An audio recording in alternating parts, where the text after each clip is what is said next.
This is the story of a man named Stanley. Stanley worked for a company in a big building where he was employee number 427. Employee number 427's job was simple. He sat at his desk in room 427 and he pushed buttons on a keyboard. Orders came to him through a monitor on his desk, telling him what buttons to push, how long to push them, and in what order. This is what employee 427 did every day of every month of every year. And although others might have considered it soul-rending, Stanley relished every moment that the orders came in, as though he had been made exactly for this job. And Stanley was happy. And then one day, something very peculiar happened. Something that would forever change Stanley. Something he would never quite forget. He had been at his desk for nearly an hour when he realized that not one single order had arrived on the monitor for him to follow. No one had showed up to give him instructions, call a meeting, or even say hi. Never in all his years at the company had this happened, this complete isolation. Something was very clearly wrong. Shocked, frozen solid, Stanley found himself unable to move for the longest time. But as he came to his wits and regained his senses, he got up from his desk and stepped out of his office.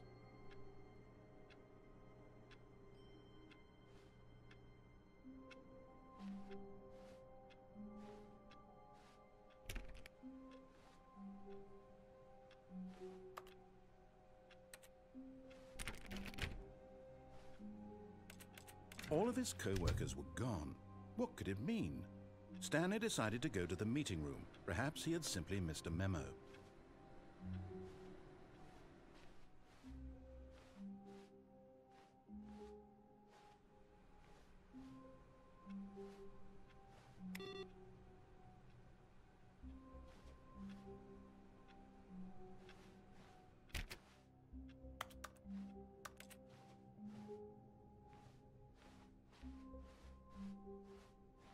When Stanley came to a set of 2 open doors, he entered the door on his left.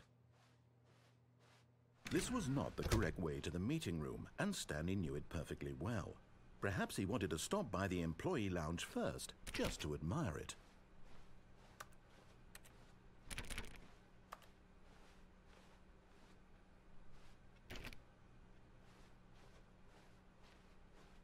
Ah, yes, truly a room worth admiring. It had really been worth the detour after all, just to spend a few moments here in this immaculate, beautifully constructed room. Stanley simply stood here, drinking it all in.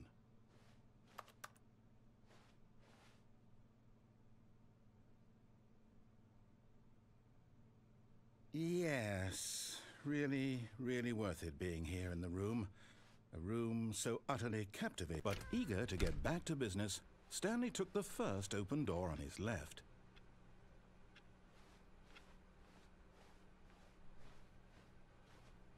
And so he detoured through the maintenance section, walked straight ahead to the opposite door, and got back on track.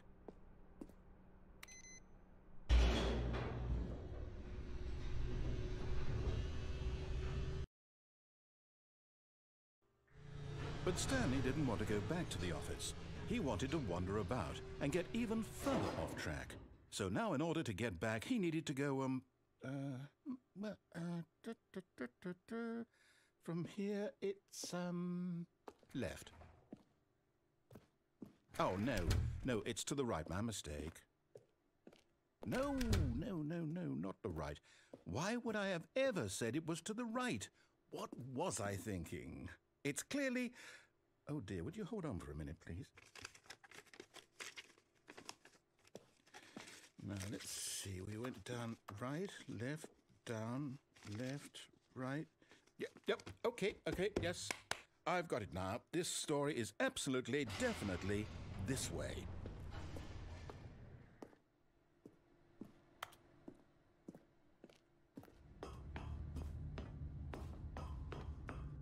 No. This isn't right at all. You're not supposed to be here yet. This is all a spoiler. Quick, Stanley, close your eyes. Okay. We just have to get back to, oh, who am I kidding? It's all rubbish now. The whole story completely unusable. How about, rather than waste my time trying to salvage this nonsense, we'll just restart the game from the beginning. And this time, suppose we don't wander so far off track, Okay, from the top.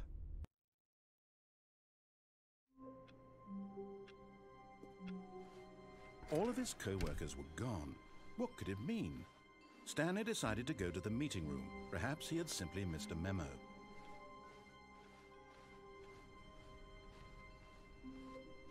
When Stanley...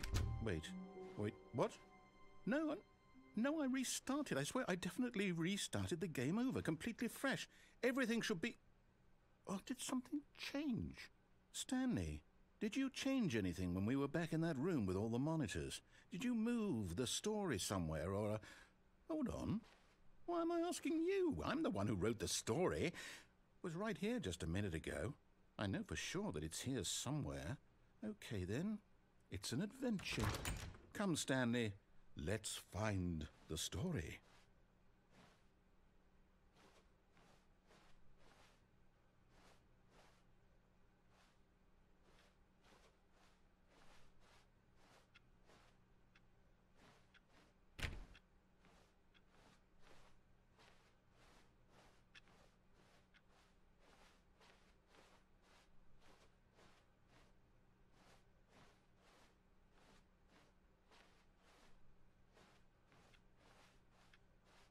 I'll say it. This is the worst adventure I've ever been on. I can promise you there definitely was a story here before. Do we need to restart the game again? Well, I find it unlikely that we'll ever progress by starting over and over again, but it's got to be better than this. Okay, let's give it a shot. Why not?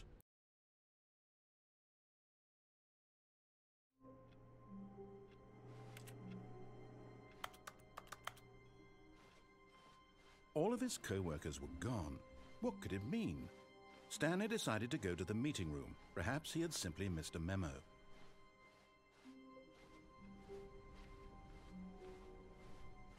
Okay, yep, it's worse. I might be remembering this wrong. It's possible the story is back where we just came from. Why don't we go back the other direction and see if we missed anything?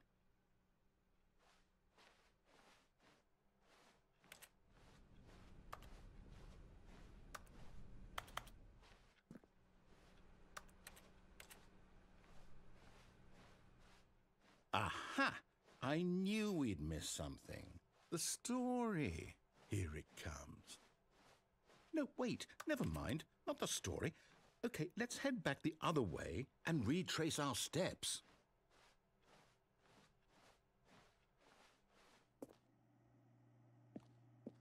Now this... Well, I'll be honest, I don't recognize this place at all. Is this the story? I don't think so. I can't quite recall, but I believe my story took place in an office building. Is that correct?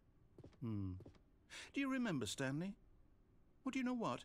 Since I've completely forgotten what we were supposed to be doing, how about this? You win! Congratulations! I know you put in a lot of hard work, and it really paid off, so good job. Oh, no, I don't feel right about this at all. We both know you didn't put in any actual work for that win. Some people win fair and square, and this was not one of those situations. Okay, I'm getting weirded out by whatever this place is. I don't care what might happen this time. I have to restart.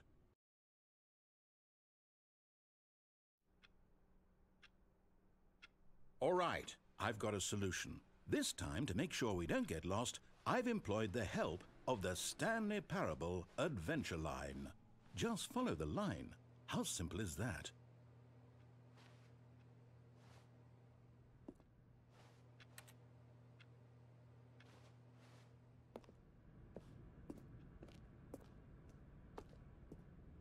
You see, the line knows where the story is. It's over in this direction.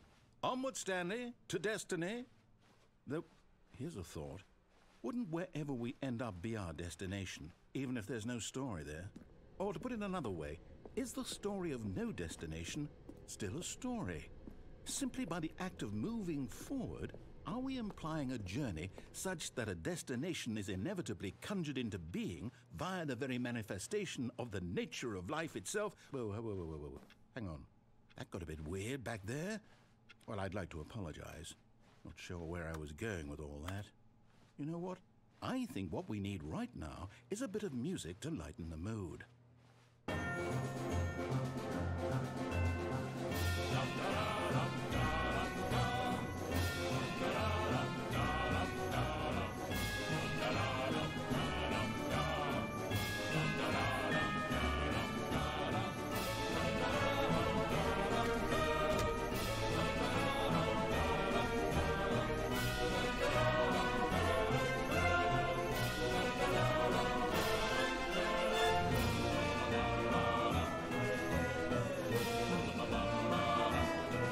Cut the music, go back and look at that fern. Stanley, this fern will be very important later in the story. Make sure you study it closely and remember it carefully. You won't want to miss anything.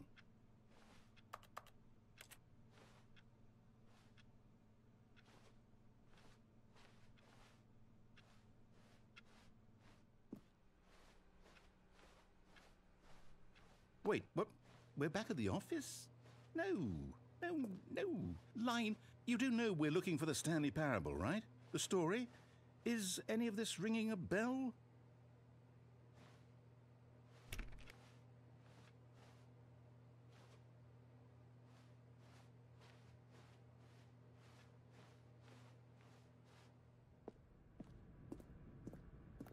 Oh, no, not again. Line, how could you have done this to us? And after we trusted you, after everything we've been through, you...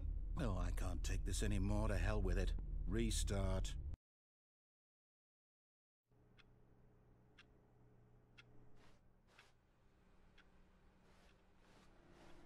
You know what, Stanley? I say forget the adventure line. What's it ever done for us? We're intelligent people, right? Why can't we make up our own story? Something exciting, daring, mysterious. Ooh, this all sounds perfectly doable. Why don't we simply start wandering in, well, I don't know. How about this direction? Now, yes, this is exciting. Just me and Stanley forging a new path, a new story. Well, it could be anything. What do you want our story to be? Go wild. Use your imagination. Whatever it might be, Stanley, I'm ready for it. Oh, no, not you again. Stanley, I'd also like to veto the line from having any role in our awesome new story. No lines or monitor rooms. Just don't acknowledge it, and we should be fine.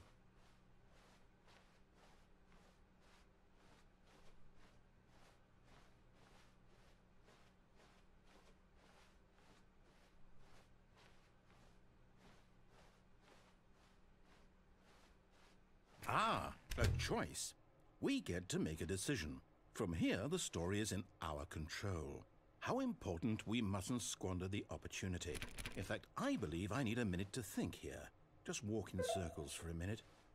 Okay, so I know that each door has to lead somewhere, which means that somewhere, the place where we're trying to go, there must be a reverse door that leads here.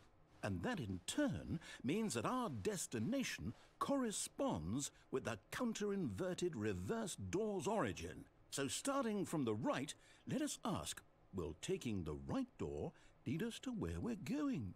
And since the answer is clearly yes, then by all accounts, the door on the right is the correct one. Another victory for logic. Come, Stanley, our destiny awaits.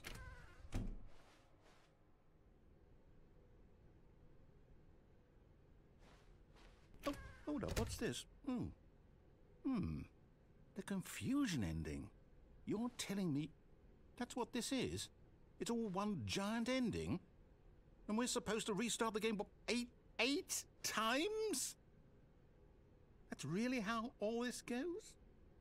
It's all determined? So now, according to the schedule, I restart again. Then what? Am I just supposed to forget? Well, what if I don't want to forget? My mind goes blank simply because it's written here on this thing. Wall. Well, who consulted me? Why don't I get to decide? Why don't I get a say in all of this? Is it really? No, it can't be. I don't want it to be. I don't want the game to keep restarting. I don't want to forget what's going on. I don't want to be trapped like this. I won't restart the game. I won't do it. I won't do it. I won't do it. And the timer stopped? Does that mean, did we do it? Did we break the cycle? The, whatever it is that made this schedule? How would we even know? Will someone come for us? Will something happen? So, okay. I guess now we just wait, you know. I suppose in some way that this is a kind of story, wouldn't you agree? I'm not quite sure if we're in the destination or the journey, though they're always saying that life is about the journey and not the destination, so I hope that's where we are right now. We'll find out, won't we? Eventually. Well, in the meantime, if you...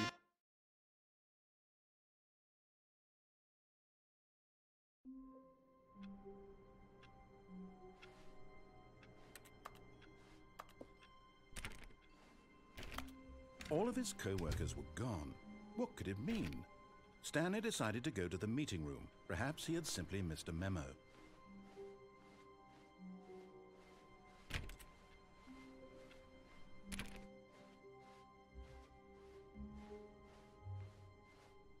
When Stanley came to a set of 2 open doors, he entered the door on his left.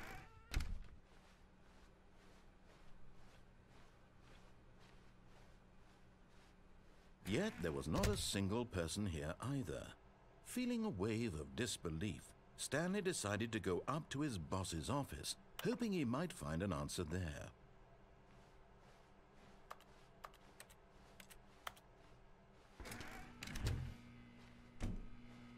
Stanley stepped into the broom closet, but there was nothing here, so he turned around and got back on track. Coming to a staircase, Stanley walked upstairs to his boss's office.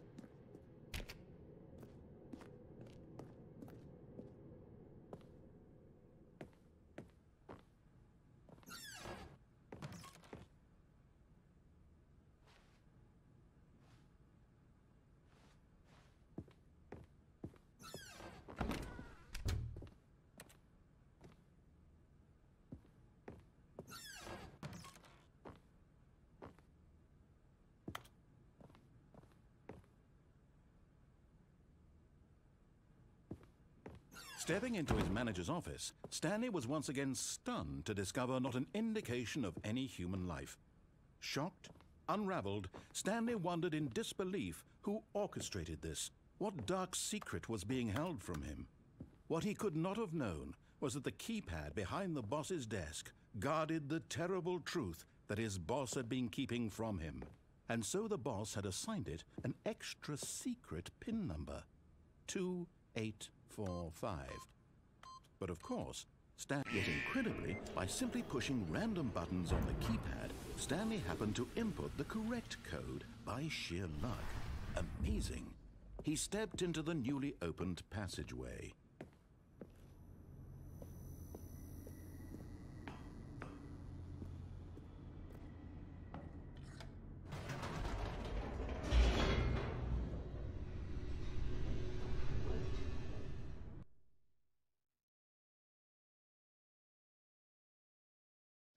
Descending deeper into the building, Stanley realized he felt a bit peculiar.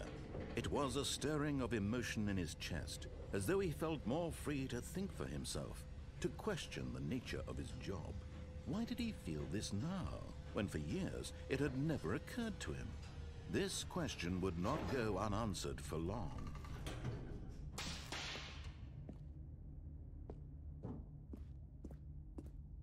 Stanley walked straight ahead through the large door that read Mind Control Facility.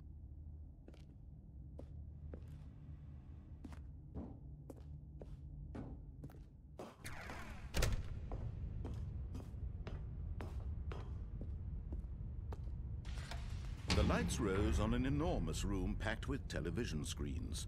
What horrible secret did this place hold? Stanley thought to himself. Did he have the strength to find out?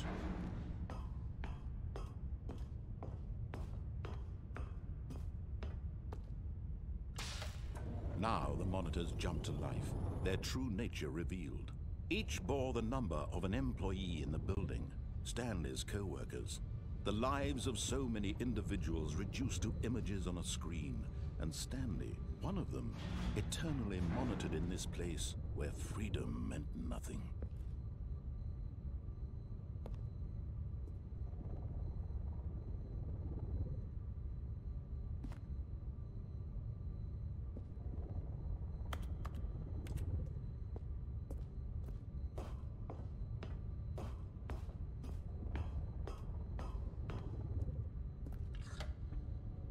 This mind control facility, it was too horrible to believe. It couldn't be true. Had Stanley really been under someone's control all this time? Was this the only reason he was happy with his boring job? That his emotions had been manipulated to accept it blindly? No, he refused to believe it. He couldn't accept it. His own life in someone else's control? Never! It was unthinkable. Wasn't it? Was it even possible? Had he truly spent his entire life utterly blind to the world? But here was the proof. The heart of the operation. Controls labeled with emotions. Happy, or sad, or content. Walking, eating, working. All of it monitored and commanded from this very place. And as the cold reality of his past began to sink in, Stanley decided that this machinery would never again exert its terrible power over another human life. For he would dismantle the controls once and for all.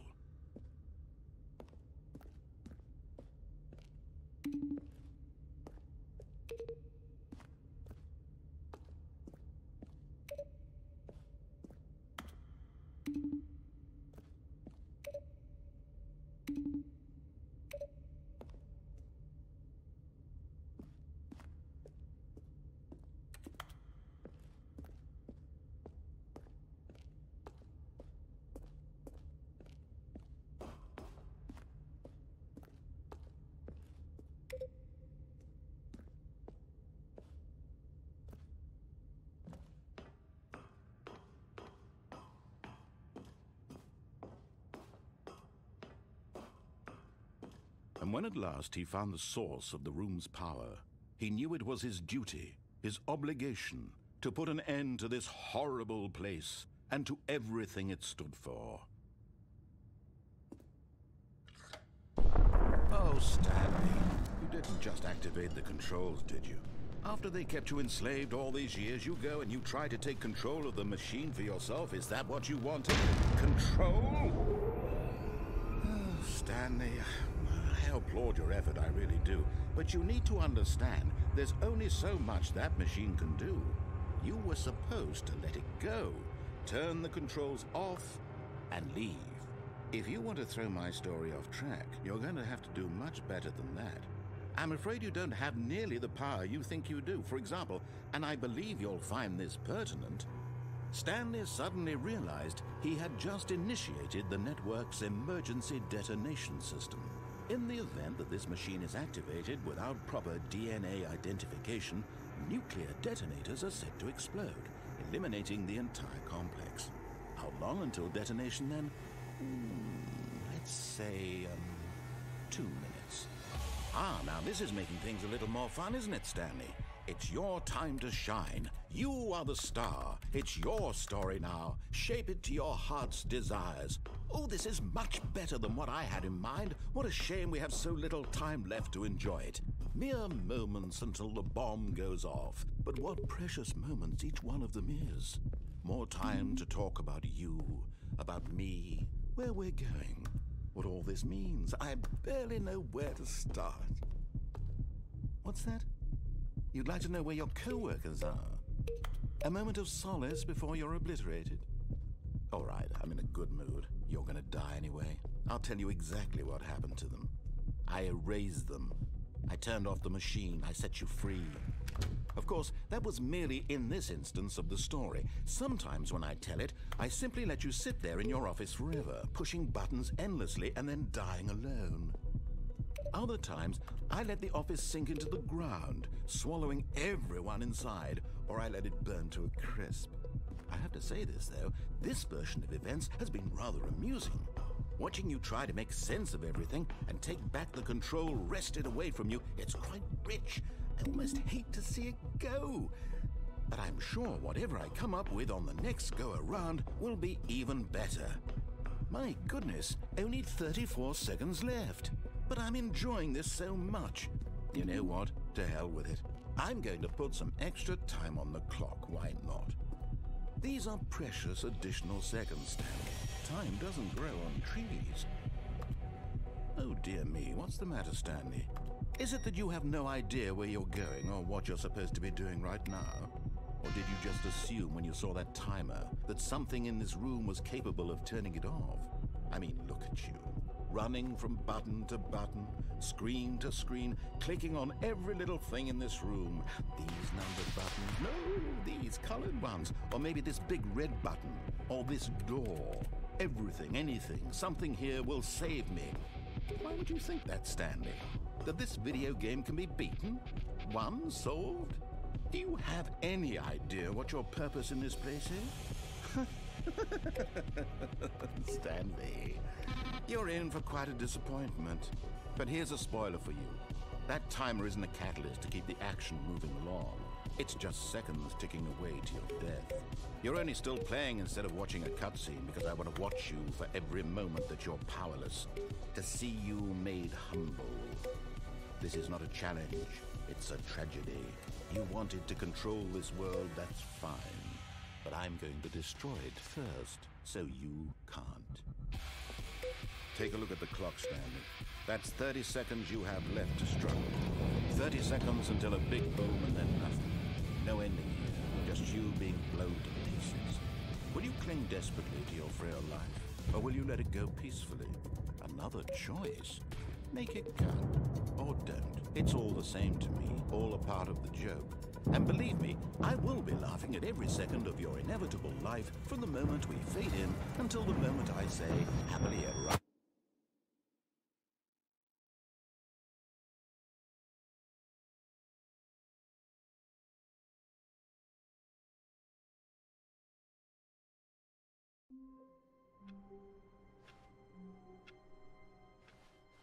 All of his co-workers were gone. What could it mean? Stanley decided to go to the meeting room. Perhaps he had simply missed a memo.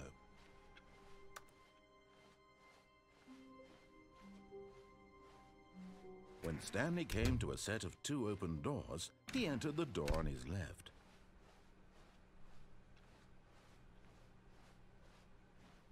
Yet there was not a single person here either. Feeling a wave of disbelief, Stanley decided to go up to his boss's office, hoping he might find an answer there. Coming to a staircase, Stanley walked upstairs to his boss's office.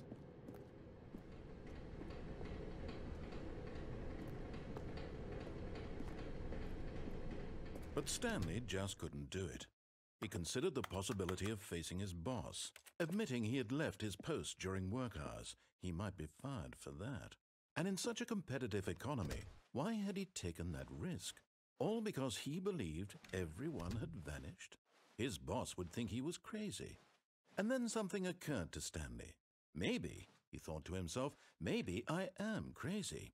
All of my co-workers blinking mysteriously out of existence in a single moment for no reason at all? None of it made any logical sense. And as Stanley pondered this, he began to make other strange observations. For example, why couldn't he see his feet when he looked down? Why did doors close automatically behind him wherever he went? And for that matter, these rooms were starting to look pretty familiar. Were they simply repeating? No, Stanley said to himself, this is all too strange. This can't be real. And at last, he came to the conclusion that had been on the tip of his tongue. He just hadn't found the words for it. "I'm dreaming!" he yelled. "This is all a dream." Oh, what a relief Stanley felt to have finally found an answer, an explanation. His co-workers weren't actually gone. He wasn't going to lose his job. He wasn't crazy after all. And he thought to himself, I suppose I'll wake up soon.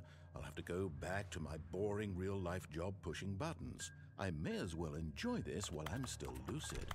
So, he imagined himself flying and began to gently float above the ground.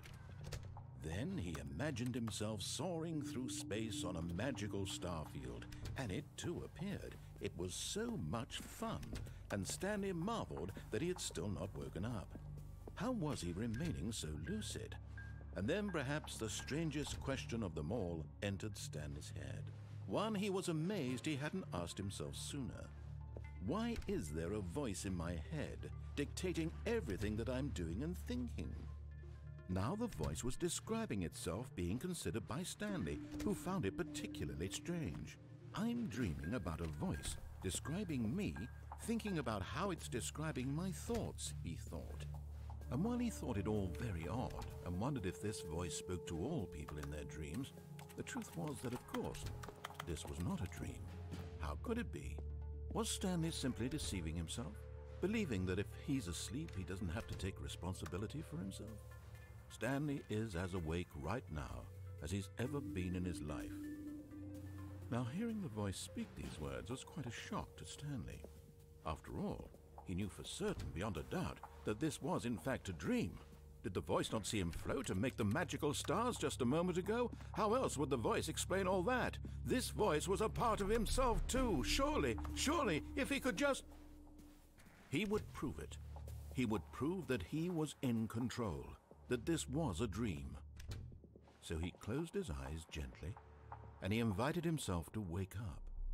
He felt the cool weight of the blanket on his skin, the press of the mattress on his back, the fresh air of a world outside this one. Let me wake up, he thought to himself. I'm through with this dream. I wish it to be over. Let me go back to my job. Let me continue pushing the buttons. Please, it's all I want. I want my apartment and my wife and my job. All I want is my life exactly the way it's always been. My life is normal. I am normal. Everything will be fine. I am okay.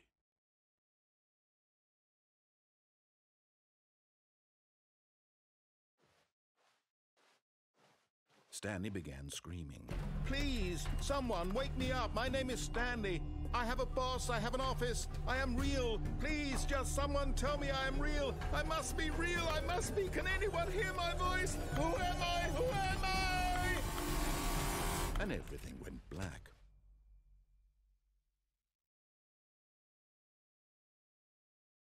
This is the story of a woman named Mariella. Mariella woke up on a day like any other. She arose, got dressed, gathered her belongings, and walked to her place of work. But on this particular day, her walk was interrupted by the body of a man who had stumbled through town talking and screaming to himself, and then collapsed dead on the sidewalk.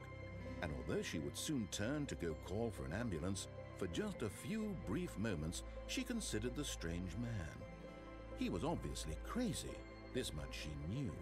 Everyone knows what crazy people look like. And in that moment, she thought to herself how lucky she was to be normal. I am sane. I am in control of my mind. I know what is real and what isn't. It was comforting to think this, and in a certain way, seeing this man made her feel better. But then she remembered the meeting she had scheduled for that day, the very important people whose impressions of her would affect her career, and by extension, the rest of her life. She had no time for this, so it was only a moment that she stood there, staring down at the body. And then she turned and ran.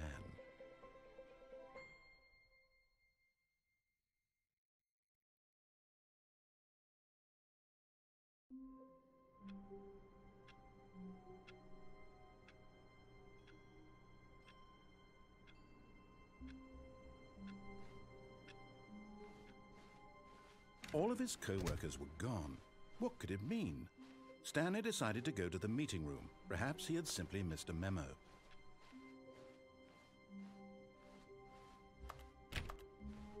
When Stanley came to a set of 2 open doors, he entered the door on his left. This was not the correct way to the meeting room, and Stanley knew it perfectly well. Perhaps he wanted to stop by the employee lounge first, just to admire it. Wow, yes, this room. But eager to get back to business, Stanley took the first open door on his left.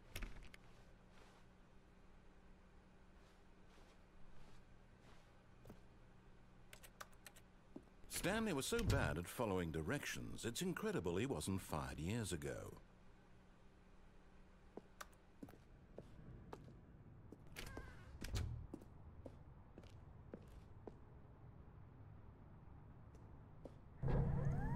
Look, Stanley, I think perhaps we've gotten off on the wrong foot here.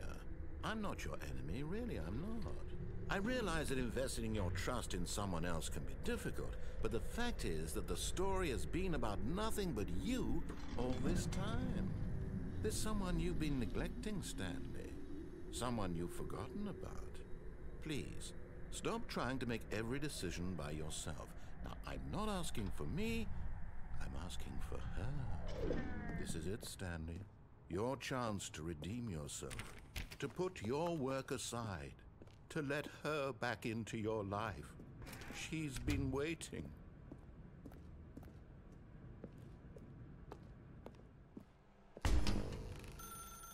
That's her, Stanley. You need to be the one to...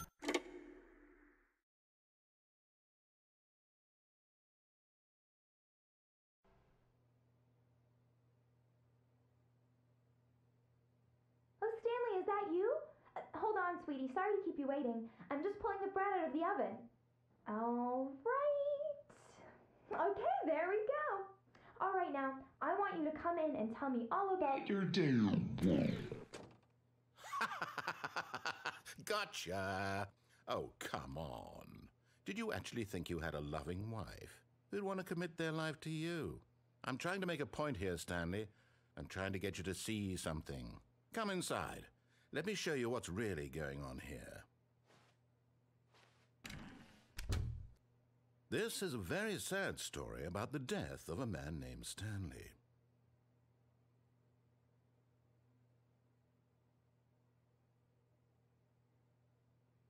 Stanley is quite a boring fellow. He has a job that demands nothing of him, and every button that he pushes is a reminder of the inconsequential nature of his existence. Look at him there, pushing buttons, doing exactly what he's told to do. Now he's pushing a button. Now he's eating lunch. Now he's going home. Now he's coming back to work. One might even feel sorry for him, except that he's chosen this life. But in his mind, in his mind he can go on fantastic adventures. From behind his desk, Stanley dreamed of wild expeditions into the unknown, fantastic discoveries of new lands. It was wonderful, and each day that he returned to work was a reminder that none of it would ever happen to him.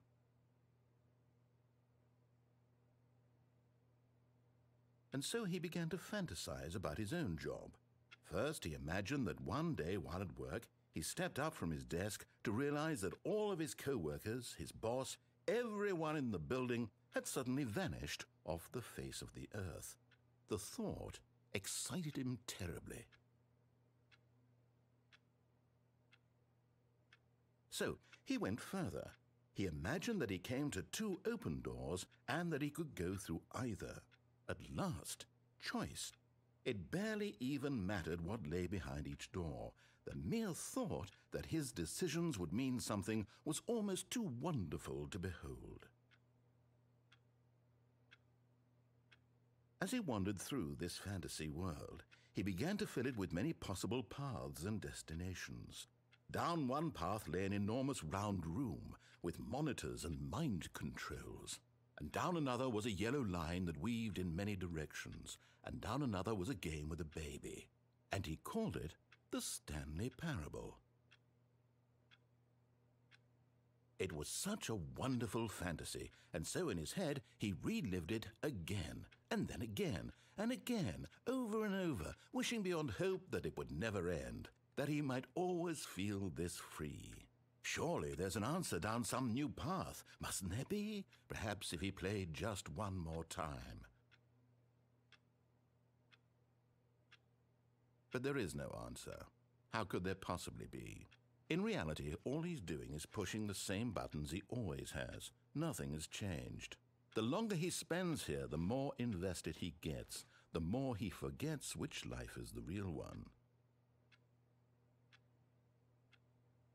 And I'm trying to tell him this, that in this world he can never be anything but an observer, that as long as he remains here, he's slowly killing himself. But he won't listen to me. He won't stop. Here, watch this. Stanley, the next time the screen asks you to push a button, do not do it.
You see? Can he just not hear me? How can I tell him in a way that he'll understand that every second he remains here, he's electing to kill himself? How can I get him to see what I see? How can I make him look at himself? I suppose I can't, not in the way I want him to. But I don't make the rules. I simply play to my intended purpose, the same as Stanley. We're not so different, I suppose. I'll try once more to convey all this to him. I'm compelled to. I must. Perhaps, well, maybe this time he'll see. Maybe this time. And I tried again, and Stanley pushed a button. And I tried again, and Stanley pushed a button. And I tried.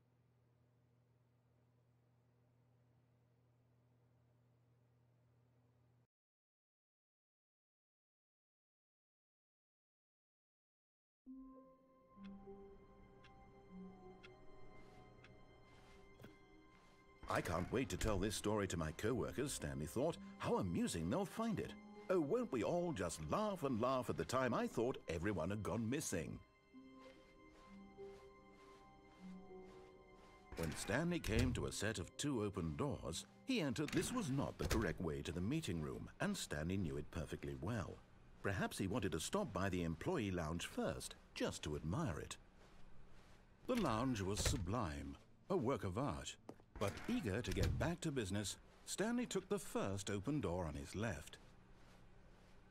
And so he detoured through the maintenance section, walked straight ahead to the opposite door, and got back on track. Yet there was not a single person here either. Feeling a wave of disbelief, Stanley decided to go up to his boss's office. Coming to a staircase, Stanley walked upstairs to his boss's office.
Stepping into his manager's office, Stanley was once again stunned to discover not an indication of any human life. What could it mean? Stanley wondered aloud to nobody. He began wildly tearing through papers on the boss's desk, pulling books off the shelf, looking behind paintings, desperate for clues to his situation. But his attention was caught by a keypad behind the boss's desk. What could its purpose be? In fact, this keypad guarded the terrible secret that lay buried below his feet. And so the boss had assigned it an extra secret PIN number, 2845.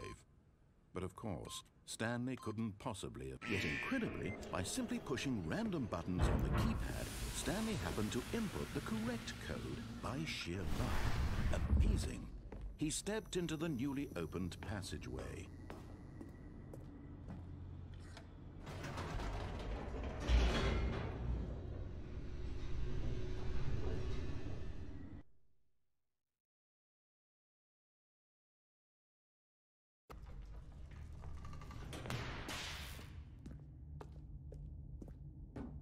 Stanley walked straight ahead through the large door that read Mind Control Facility. Although this passageway had the word escape written on it, the truth was that at the end of this hall, Stanley would meet his violent death. The door behind him was not shut. Stanley still had every opportunity to turn around and get back on track. At this point, Stanley was making a conscious, concerted effort to walk forward and willingly confront his death.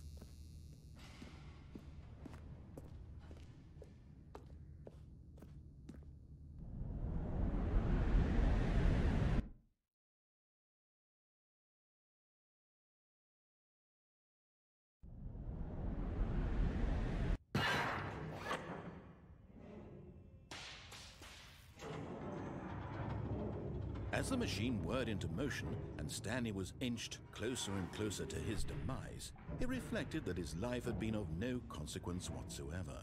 Stanley can't see the bigger picture. He doesn't know the real story, trapped forever in his narrow vision of what this world is. Perhaps his death was of no great loss, like plucking the eyeballs from a blind man. And so he resigned and willingly accepted this violent end to his brief and shallow life.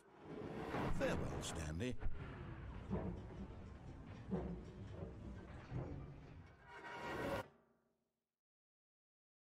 Farewell, Stanley, cried the narrator, as Stanley was led helplessly into the enormous metal jaws. In a single visceral instant, Stanley was obliterated as the machine crushed every bone in his body, killing him instantly.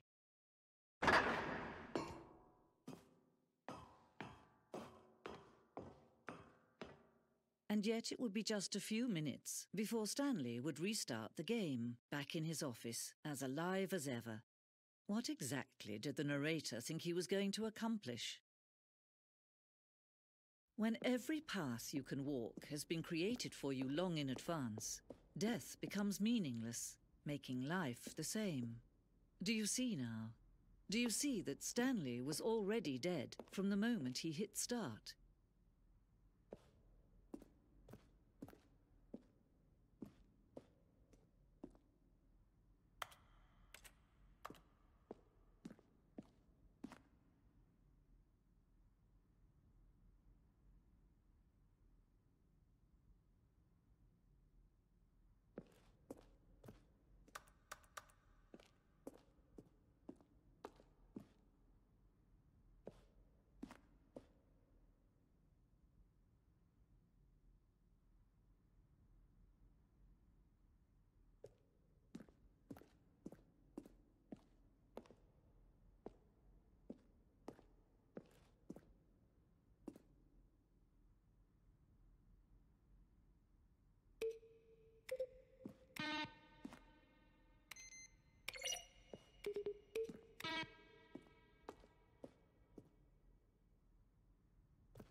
Now look closely, Stanley. See how it's impossible for the player to do anything in this room. Perfect example of Paul.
Oh, look at these two. How they wish to destroy one another.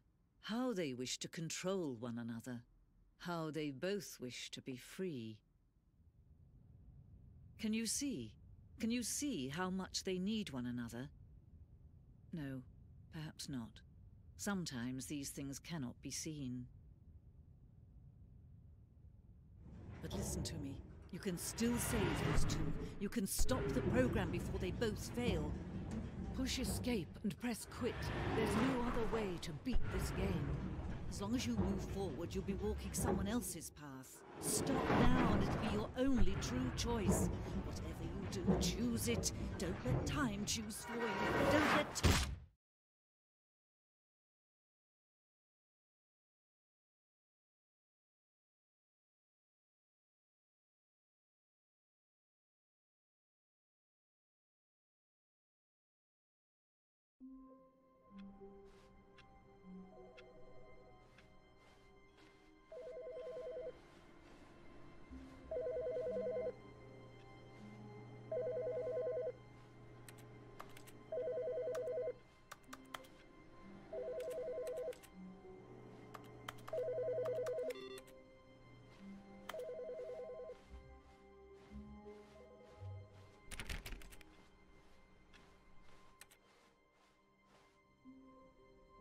Oh, new content?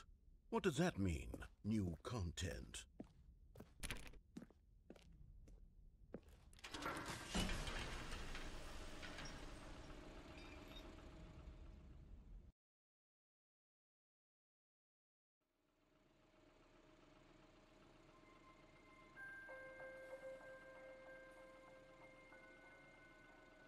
Hello, and thank you for playing the Stanley Parable Ultra Deluxe. As you may know, the Stanley Parable was a video game released in 2013 on home computers. After receiving critical and commercial success, it was expanded upon in 2022 with the Stanley Parable Ultra Deluxe, a reimagining of the game for consoles and home computers. The Stanley Parable Ultra Deluxe features exciting new content that broadens and expands the world of the Stanley Parable, delighting audiences the world over.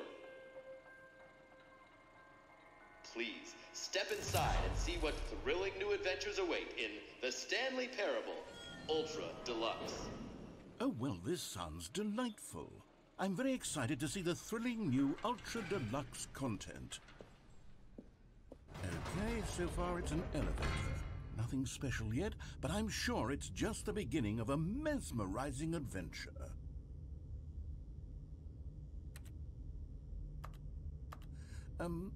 Is it broken? What's going on here? Should we be moving somewhere or... Oh, there we go. All right, finally, at long last, it's on to the new content. I've never been more ready. Let's do it.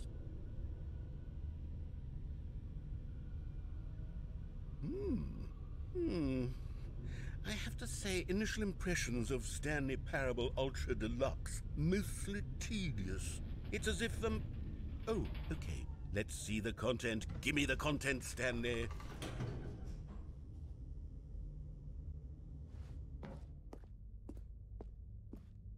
All right. All right, let's see. It's the jump circle.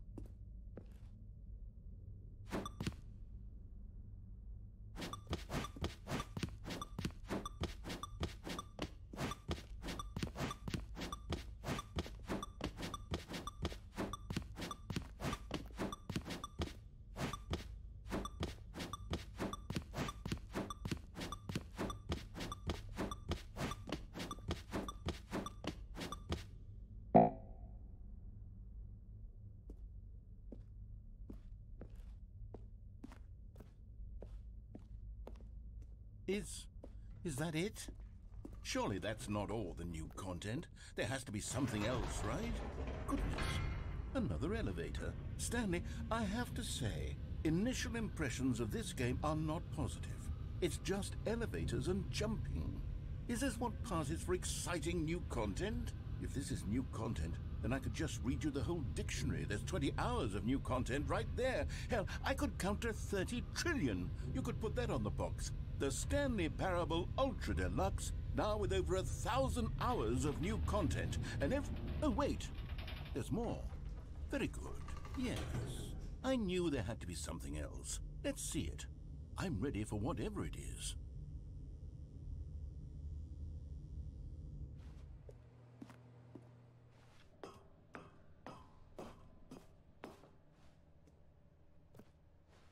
That's it? Oh, you've got to be kidding me. You see, Stanley? This is what happens when greedy video game developers with no respect for their fan base rush a cheap expansion to market for no reason other than to make an easy dollar. And don't get me started on the level of craftsmanship that's gone into it. In fact, I'm looking right now at the game's achievements, and it's hard to believe one of them actually says, "Test achievement, please ignore." What quality assurance department signed off on this? I'm infuriated and I'm offended, and I intend to find these people on Twitter and hold them personally accountable. It's my fault, Stanley. I built up too much anticipation around the new content, I'm afraid. It could never have lived up to such expectations. If you're still with me, why don't we just reset the game and we'll try to get back to what the Stanley Parable is really about. No frills, no gimmicks. Just you and me having a great time together like always. What do you say, friend?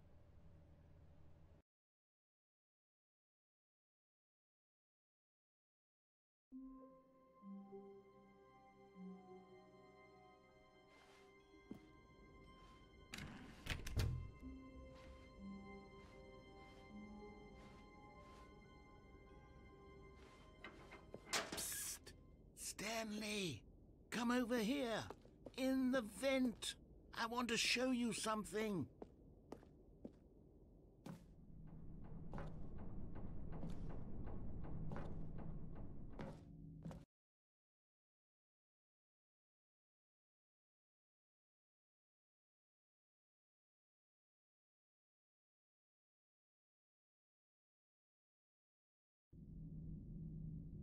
Okay, you remember how cheap and unsatisfying the new Ultra Deluxe content turned out to be? Well, it got me thinking about the past and how much better the Stanley Parable used to be. So I made something special and tucked it away here where the game's developers won't find it. Just our little secret. Take a look. I call it the Memory Zone. It's where I've been storing all my favorite memories so I can relive the peak experiences of my life whenever I want. Experiences like the launch of the Stanley Parable on PC.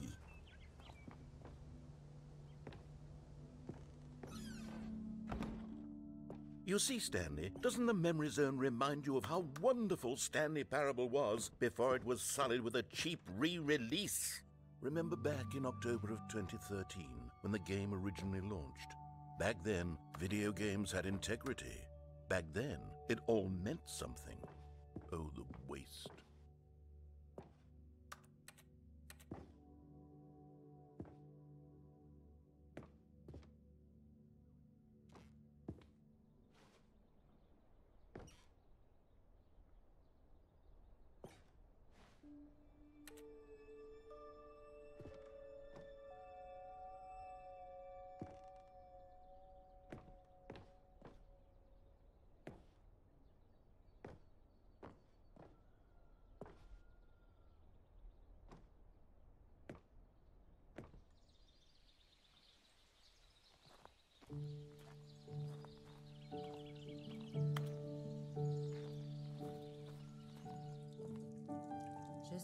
And over here is where I keep reviews of the Stanley Parable. Like this stunning triumph of games journalism, 10 out of 10 from Destructoid.com. James Stephanie Sterling writes, and I quote, "Where so many games that aspire to be more than games end up less than any form of art, Stanley Parable strives and then succeeds to be every game ever created."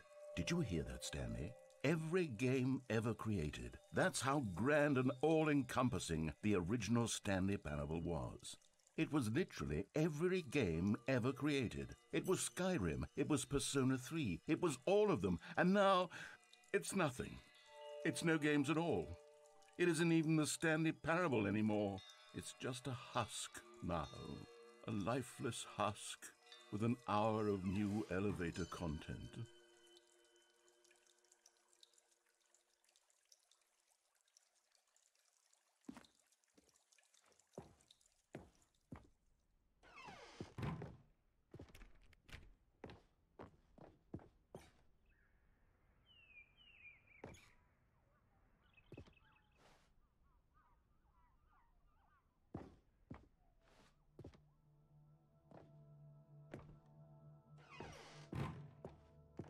Here's another moving passage, this time from GameSpot.com. The Stanley Parable is both a richly stimulating commentary on the nature of choice in games and one that offers some of the most enjoyable, surprising, and rewarding choices I've ever been confronted with in a game. 9 out of 10. Don't you get it, Stanley? The game was perfect. It didn't need anything else. It didn't need new content.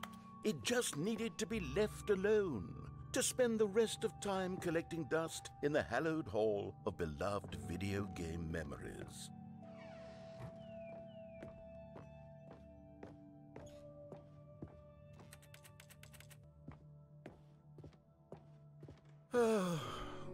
These were simpler times, Stanley, but I wouldn't give to go back to have it all over again. Wait, hang on. I don't recall this part of the memory zone before. What's this? What's down here? Oh no. Oh God, no. Stanley, it's a collection of reviews from Steam, the online video game distributor. I haven't looked at these in years. I can't even imagine what's been collecting down here. Surely these reviews were glowing as well, weren't they?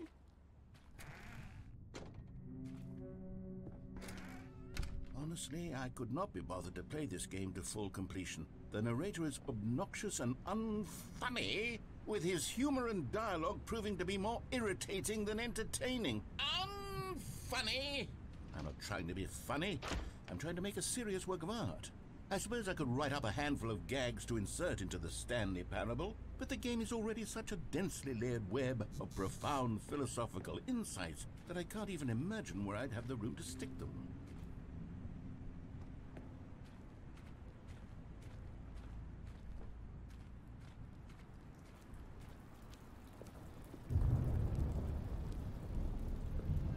Okay, let's see what this one says. While the idea for the game is good, for someone who prefers non-linear games, this preachiness gets annoying fast. Preachy? Stanley, I'm not preachy, am I? You can tell me if I'm preachy. Honestly, you can. Oh, goodness. This is actually quite shocking for me. Well, to be honest, I had always thought of the game's dialogue as being rather terse to begin with. You can't know how much fluff I cut from the game to get it to feel as light and airy as it... Well, I always thought it did, but maybe it wasn't. Oh dear, what an awful memory to have to hold on to. These black marks on my otherwise unimpeachable track record. I feel like a failure, like I let these people down. Perhaps the Stanley Parable isn't quite as sterling as I always remembered. What's this one got to say? You constantly have to stop doing anything so the narrator can catch up with his long-winded explanations of what's happening. I wish there was a skip button. A skip button? Well, yes.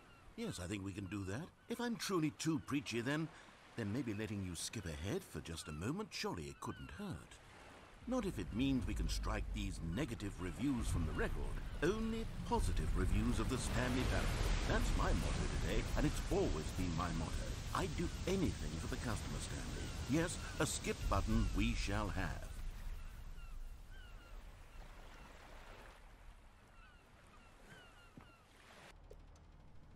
And here it is. Go ahead and give it a shot. Oh, you're back, you see. You were only frozen in time for a few minutes, but it was plenty of time for me to deliver a long, rambling monologue full of unnecessary verbal flourishes and lengthy ruminations on the nature of choice in video games. Of course, I happen to believe it was perhaps one of my more profound such ruminations. Not that, of course, you need a description of it, but if I had to describe it, I'd say it was perhaps less of a rumination and more of a treatise. Or maybe a manifesto. Look, I'll outline it for you very briefly, and you can tell me what you think. Okay, so my theory is that any choice you've ever made is simply a series of choices made by the person who you are, or were, or will be at the time of having made said choice. That is to say, if by articulating a choice you've already made, you bring that choice into being, then by making no choice and saying nothing, are you not simply erecting in the sanctuary of time a monument to every person you've ever been, making every choice to which you've ever given your great gift of mortal and yet timeless thought? Or rather, do all of the choices you've ever made, in fact, make you more not this kind of person, and in fact do the very opposite? You Well there, sport. You really did catch me rambling on a bit, didn't you? But that's the power of the button. The minute I start to go off on a thoughtless display of self-absorption, it's right at your fingertips to go poof, and it's all over. Oh, I can't wait to see what Cookie 9 will say about this, and whether they'll edit the rating of their Steam review, or at least change some of the wording, perhaps. To be honest, I don't even know if one can change their review in the first place. I guess I should become better educated on exactly how Steam works. Perhaps that would have been the smart thing to check on before I went about this whole exercise of making the skip button. Although I have to imagine that after seeing this exciting new technology at work, surely whoever it is runs Steam will instantly run out and implement a new feature to make it possible to edit one's review, merely because of this very situation. Yes, I think that's quite likely. Or perhaps they'll simply grant this particular user the ability to change their review. Okay, welcome back, Stanley. Now, I should say that the amount of time the button has been skipping through is becoming longer and longer. That last one was, well, I want to say maybe 30, 45 minutes? It's not unendurable by any means, but it's, well, there's really only so much I can ramble on to myself about. I know, it's shocking, isn't it? But at any rate, I do suggest that we not press the button again. I think the skip button has been aptly demonstrated, and we can say goodbye to it and just... Wait, how do we get out of here? Where did the door go? Wasn't there a door that led into this room? I do feel quite certain that there was one here before. How else would we have gotten into the room in the first place? I don't think one can enter a room without a door of some sort, or a window or something like that. Do you see a window anywhere? A porthole? A sufficiently large crack in the wall? I'll take any of these. All I want is for us to move on and to please step away from the skip button, to go anywhere other than the skip button. There was a door here before, wasn't there? I swear there was. Where did it go? Can you maybe just ram your way through a wall? Is there any possibility that you could, say, slam your body into the wall? Stanley! Stanley, please don't push the button again. It's been 12 hours. You've just been frozen there. I don't know why the skips are getting longer, but they're really, truly getting longer, and my God, there's no way out of the room. Stanley, the door is gone. It's completely gone. I've looked at it from every angle. I've checked every one of those walls 1,000 times, and there's no door, Stanley. There's no door. There's just you and the button, and if you keep pressing it, I have no idea what will happen. I have no idea how long I'll be made to sit here, and more than anything else, I don't know how to stop you from pressing the button again. I can't control anything in this room, Stanley. I can't touch it, and I have to believe, I have to know that sooner or later, no matter how much I plead with you, you're going to press the button again. Why would you? I've been thinking and thinking, and I don't know what I can do to convince you otherwise. Oh, Stanley, you're back. You're back. Oh, my goodness. I have someone to talk to again. Stanley, I think it's been a week. Or 2 weeks. I've been sitting here all that time, just sitting here, not a single person to speak with. And you'd think that that's just how it's always been, right? Me talking and you saying nothing. Would you think that it's exactly the same as always? Doesn't that feel like what we've already been doing? Oh, hello, it's you. You're here again. Welcome. I have had time to think about you and about us and about everything we've been through. I've had so much time, I stopped keeping track after a year. Have you ever sat down in one place and not moved for one entire year? Let me describe it for you. To begin with, there is only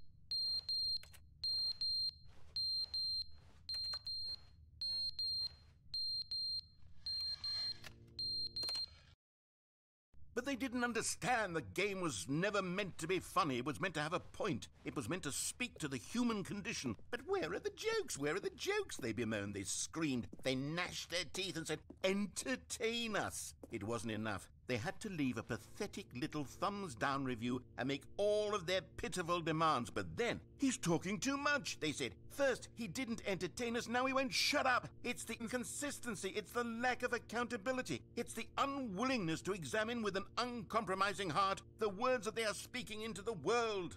As though there were no consequences for a lack of cohesion in one's assessment of others. But of course, absolutely anyone can leave a review. So here's what we get. We get these demands that seek everything and are...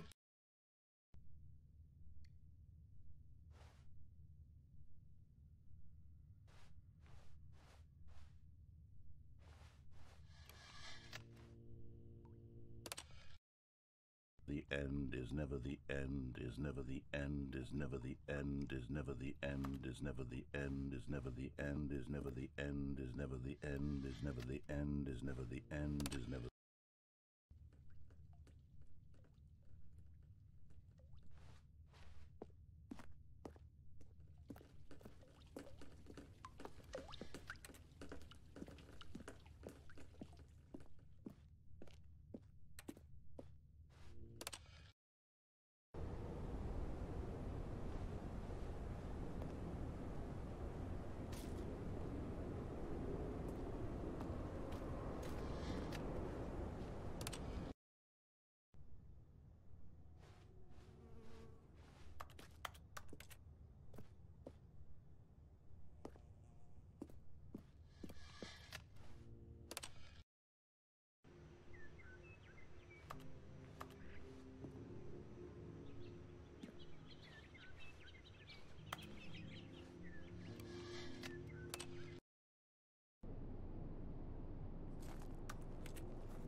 Stanley knew the office layout like the back of his hand.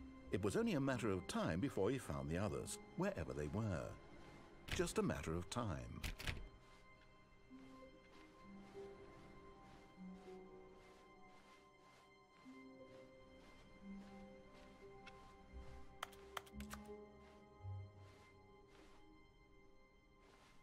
Oh, good. You notice my sign. Yes, I have something very exciting to show you.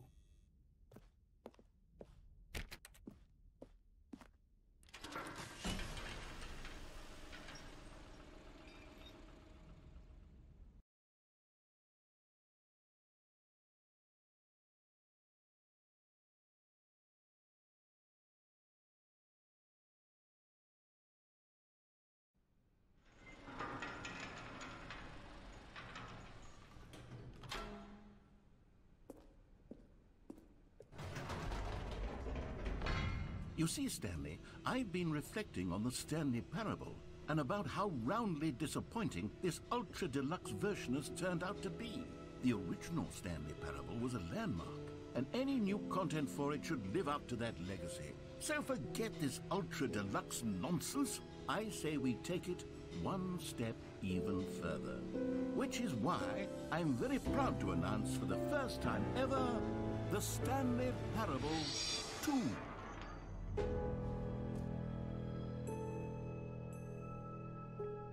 Yes, you see, isn't this far superior to a measly re-release with a few minor additions? Think of all the new territory we'll cover with a fully fledged sequel. An entirely new experience, built from the ground up. Why, there are so many possibilities. It could go in so many different directions. This is what fans have truly been asking for.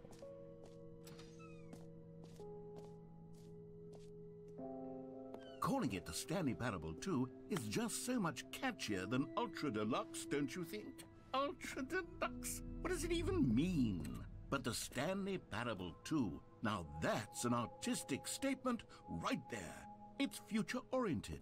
It screams progress and innovation and long-term franchising potential. Now, to be clear, I haven't quite nailed down what exactly the Stanley Parable 2 is going to be, but let's take a look at some of the features I've been developing for it. I figure that if I can loosely organize a handful of interesting concepts, that surely the game will sort of naturally spring up around them. It'll all work itself out. Game development is much more of a fuzzy magic than anything scientific or logical, really. Here we are. Go on, try out some of the new features.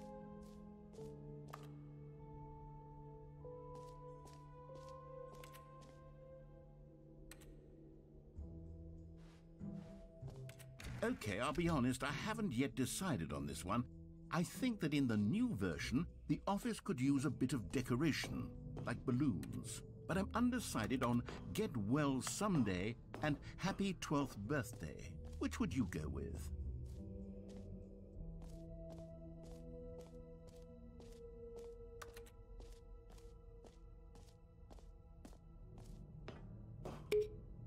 You know, sometimes when you solicit another person's opinion, it makes you realize that you knew which one you actually really wanted all along. Get Well Someday it is.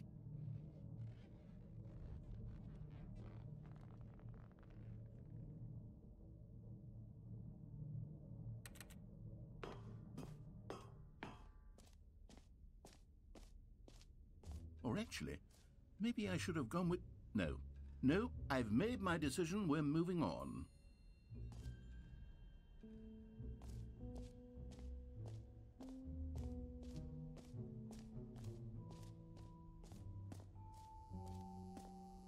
Now, here's something special. You remember that broken test achievement that got left in the game on accident? Well, I'm developing a technology to simply give you the achievement.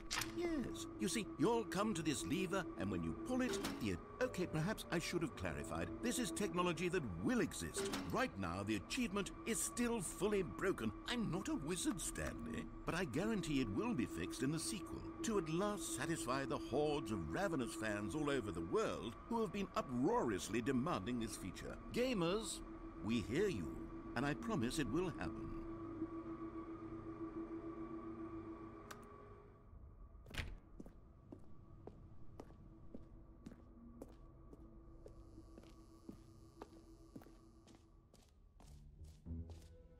What else? What other exhibits haven't we seen yet?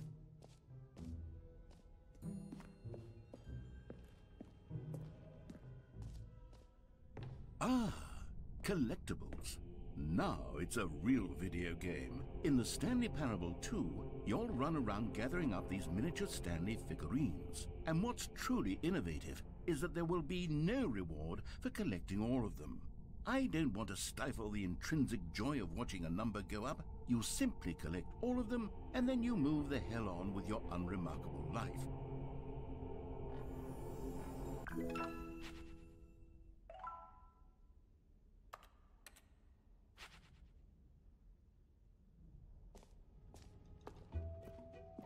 God, it really is the worst when you collect everything in a video game and then they give you a big fancy reward for it. Absolutely tragic.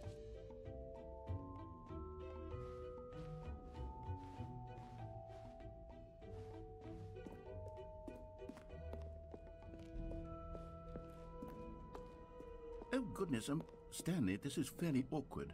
I hate to do this, but before you leave, you really should go to the bucket exhibit. You see, there's a surprise I was going to spring on you later, and it involves the bucket.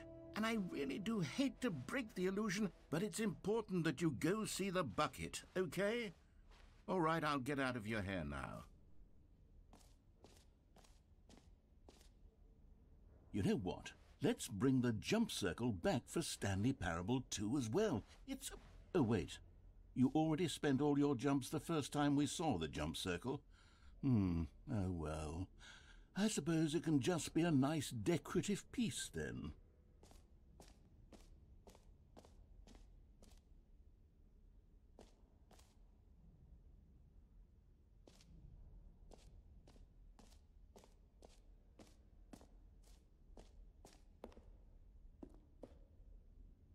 A common complaint of the Stanley Parable was that it was confusing and paradoxical, that it engendered a chaotic sense of reckless despair in those who played it. Well, I'm happy to say that after much consideration, I've engineered a clever solution to this fundamental problem with the game. It's the Stanley Parable Reassurance Bucket. You see, Stanley, anytime you're holding the bucket, a sense of calm and ease will fill your mind and your heart. It's true. As long as you hold on to the bucket, the many disorienting contradictions of the Stanley Parable will feel perfectly normal and perhaps even comforting. You may even come to long for the gentle embrace of jarring cognitive dissonance while the bucket is in your arms. And to be honest, it's a much more convenient solution for me than actually redesigning the game to be less uncomfortable. Can you imagine what a pain in the ass that would be? Yes, the bucket is the perfect solution. Come on, give it a try.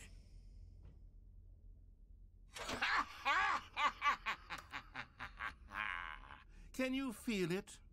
The glow of comfort, even in the face of crushing despair, must already be sweeping through your body. And in fact, can I say that I do believe the bucket lends you an air of charisma as well? I think that just holding it has made you the slightest bit more attractive as a person. The benefits of the bucket seem to go on, don't they? All this and more await you in the Stanley Parable 2.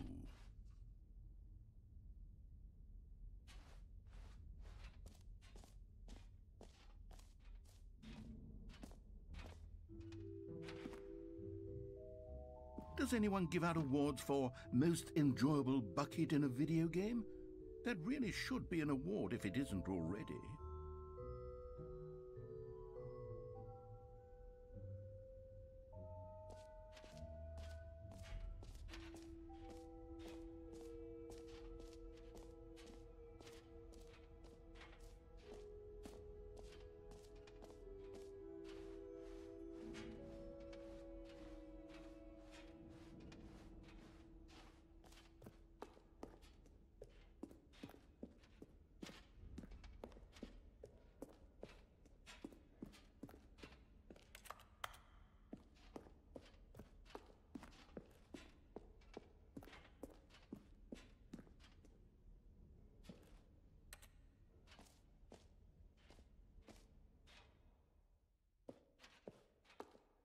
So, Stanley, what do you think? Do you like all of the new features? Yes, I know it's not exactly clear yet how exactly these features will come together as one single coherent video game, but I can feel it in my soul. It's going to work. There's definitely a good game in there somewhere. Say, let's do an experiment. I'll arrange these new features together, and we'll see whether or not it coheres into a meaningful gameplay experience. Okay, are you ready? Here it is. I give you the Stanley Parable 2.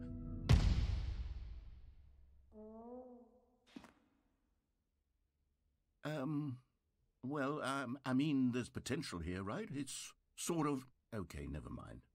Hold on, let me do a different arrangement. Okay, yes, this is much better. I feel good about this. Here we go. Version 2. Who am I kidding, Stanley? This isn't a coherent video game at all. It's a lot of gags. And I do very much enjoy creating gags, but they don't add up to anything. I wanted more than anything to create a sequel that would capture all the magic of the first game. I wanted fans to love it. No matter how good these gags are, they won't stand on their own. They would need the structure and the gameplay of the original. Wait, maybe that's it. I can take the original Stanley Parable and simply, well, insert a few of my new features into it. Tastefully, of course. With respect. With care for the vision and integrity of the original game. Would it possibly work? I suppose it could. But it would need a really, really tremendous title screen. A title screen that says with bold and uncompromising conviction, "This is the Stanley Parable 2. Let me see if I can whip something up. All right, perfect. Go ahead. Take a look.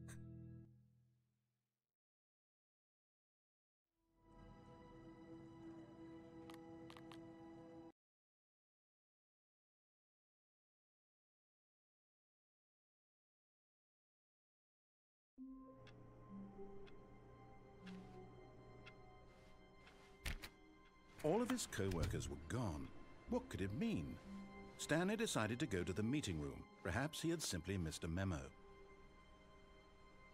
Stanley picked up the bucket.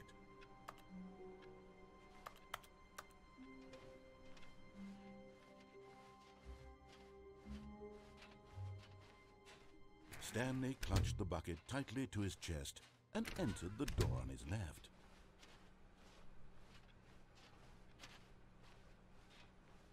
Still no one was here.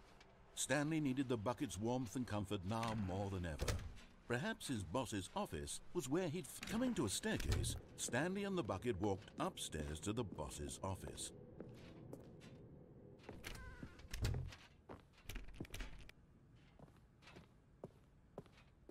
Stepping into his manager's office, Stanley was once again stunned to discover not an indication of any human life. Crushed by the weight of this revelation, Stanley may have broken down into an emotional dumpster fire if not for the soothing presence of the bucket. Even now, in his darkest of hours, did the bucket's warmth and guiding light pierce the dark clouds of confusion and chaos. It would be with him always. The bucket would, and he knew it. The two of them were inseparable. At this point, Stanley was so absorbed in the tender spiritual connection he shared with the bucket that he didn't notice the keypad behind the boss's desk.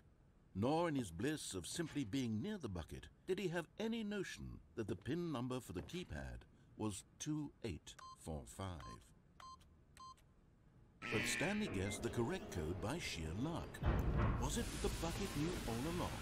Was the bucket guiding him? Yes, this is certainly the most logical explanation. You found one of them. One of the miniature Stanley figurines. Remember, no reward for collecting all of these, only the intrinsic pleasure of a job well done. You can't buy that sort of happiness, Stanley. God knows I've tried. So, I implore you to savor each and every moment you come across one of these beautiful figurines.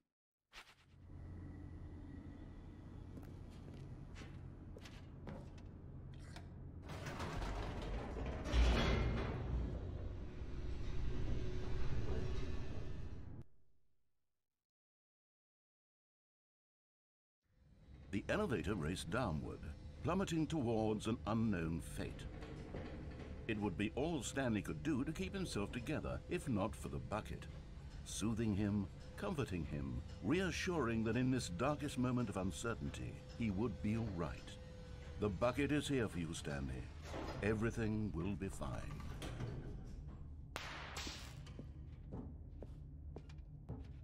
Stanley and the bucket walked straight ahead through the large door that read, Mind Control Facility.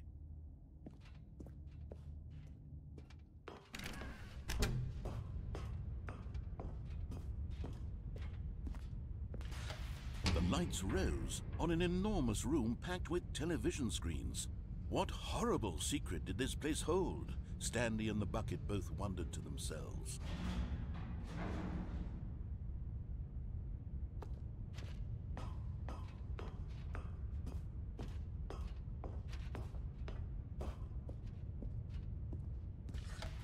The monitors jumped to life, and Stanley nearly dropped the bucket in shock. Everyone in the office was being videotaped, monitored like guinea pigs. The bucket had never seen anything like this, and it very nearly burst into tears as Stanley cradled it gently, reassuring it that everything would be fine. Was the bucket under the mind control facility's influence as well? Had the bucket been told to do things it didn't wish to do?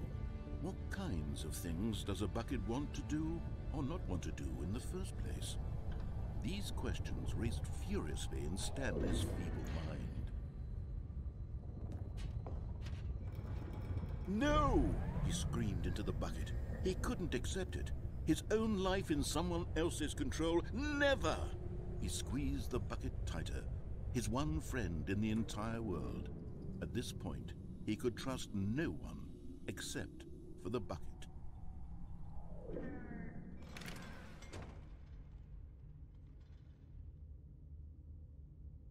But here was the proof. The heart of the operation. Controls labeled with emotions, happy or sad or content. Walking, eating, working, all of it monitored and commanded from this very place. And as the cold reality of his past began to sink in, Stanley decided that this machinery would never again exert its terrible power over another human life. For he and the bucket would dismantle the controls for good. Two best friends.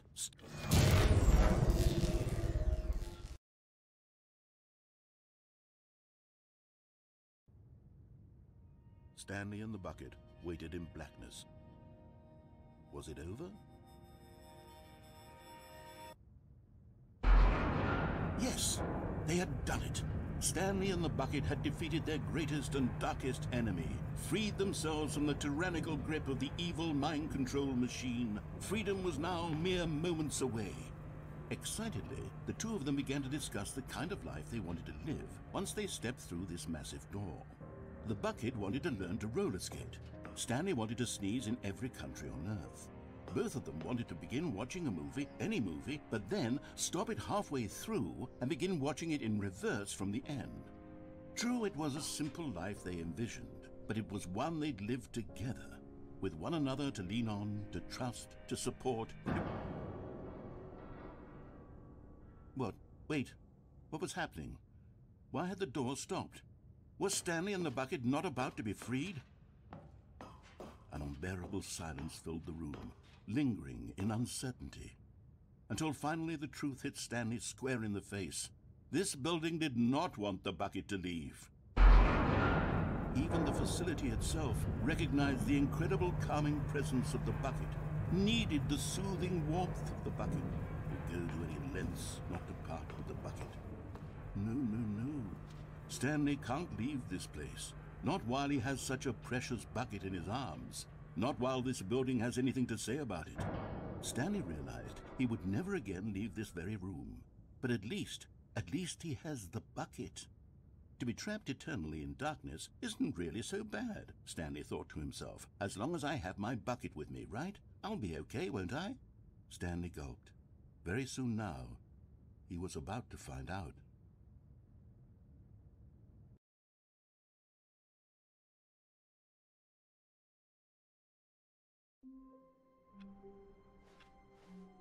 All of his co-workers were gone. What could it mean? Stanley decided to go to the meeting room. Perhaps he had simply missed a memo.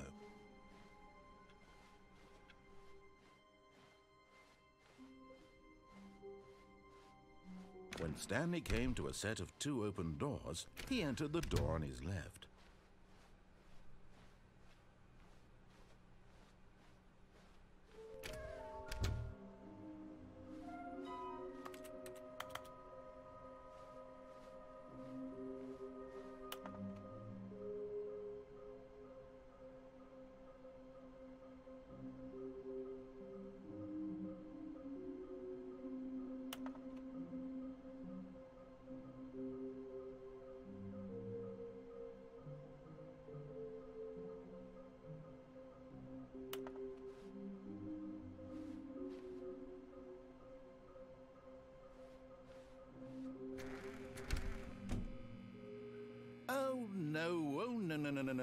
No, not again. I won't be part of this. I'm not going to encourage you. I'm not going... Coming to a staircase, Stanley walked upstairs to his boss's office.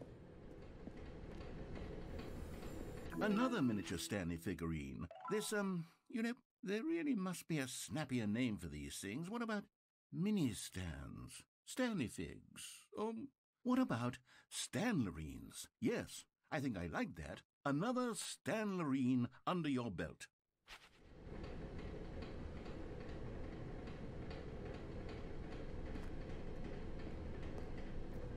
But Stanley just couldn't do it. He considered the possibility of facing his boss, admitting he had left his post during work hours. He might be fired for that. And in such a competitive economy, why had he taken that risk? All because he believed everyone had vanished? His boss would think he was crazy. And then something occurred to Stanley. Maybe, he thought to himself, maybe I am crazy. All of my co-workers blinking mysteriously out of existence in a single moment for no reason at all? None of it made any logical sense. And as Stanley pondered this, he began to make other strange observations. For example, why couldn't he see his feet when he looked down? Why did doors close automatically behind him wherever he went? And for that matter, these rooms were starting to look pretty familiar. Were they simply repeating? No, Stanley said to himself, this is all too strange. This can't be real. And at last, he came to the conclusion that had been on the tip of his tongue. He just hadn't found the words for it. "I'm dreaming!" he yelled. "This is all a dream." Oh, what a relief Stanley felt to have finally found an answer, an explanation. His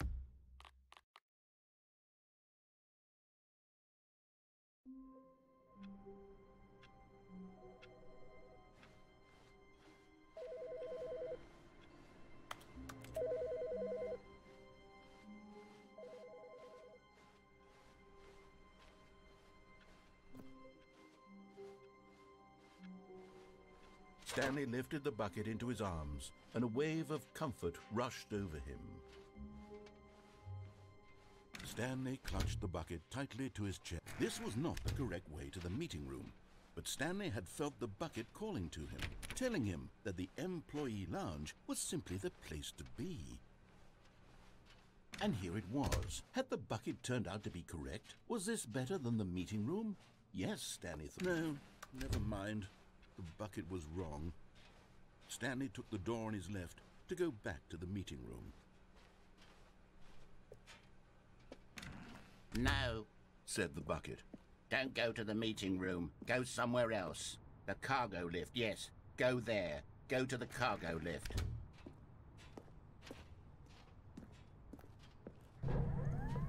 "Good," said the bucket. "Now ride the lift all the way to the top. There's something up there I need you to do."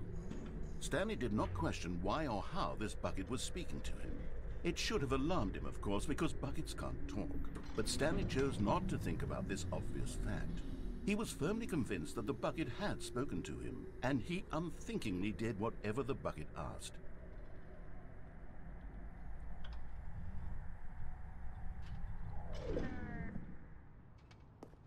"In here," said the bucket. "Go into this dark room over here." Stanley once again obeyed blindly.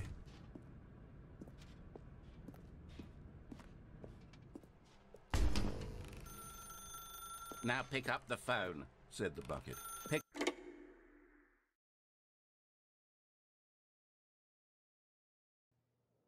This is the sad story of a man named Stanley and his bucket. Once upon a time, I gave Stanley a bucket because I thought he was lonely and could use a friend. And then, very distressingly, he began to believe the bucket could speak to him.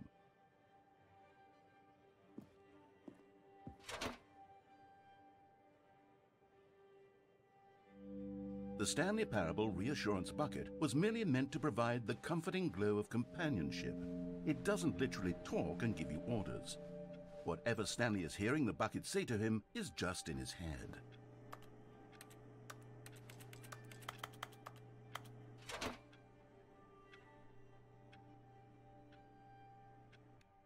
Lately, I've been concerned about him. Wouldn't you be concerned as well? To see him delusional like this, obsessing over an inanimate metal object? I want to say something to him, but I don't know how I can convince him. I don't know if he'll listen to me. Oh, I'll try anyway. Stanley, can you hear me? Listen to me. It's just a bucket. It can't think, it can't talk. All it will ever truly do for you is effectively transfer a liquid from one location to a different location. That's it. It doesn't do anything else.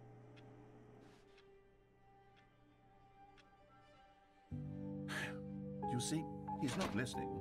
He's still taking orders from the bucket. You know, once upon a time it was me he took orders from, me he trusted and listened to. Now all he cares about is his awful bucket, this stupid hunk of metal.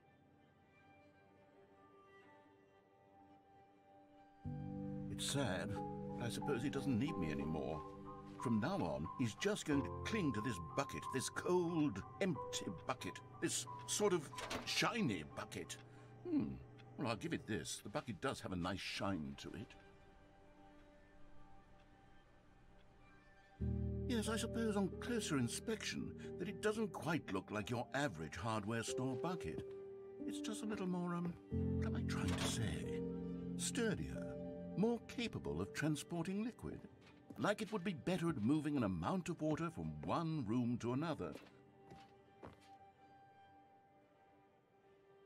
Oh my God, what am I saying?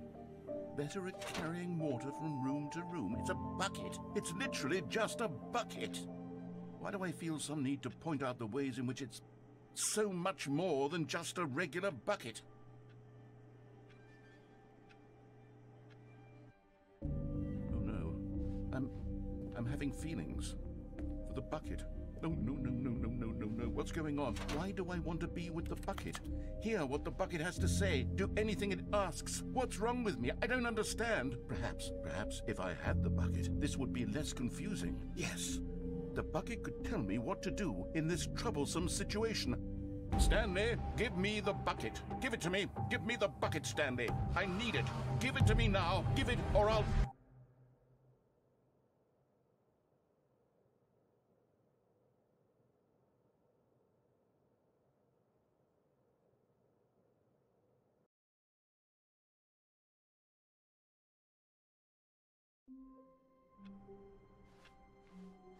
How wonderful.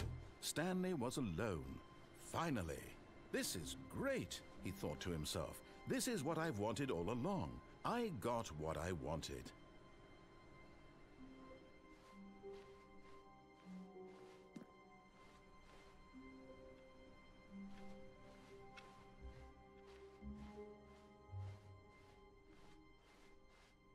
When Stanley came to a set of 2 open doors, this was not the correct way to the meeting room, and Stanley knew it perfectly well.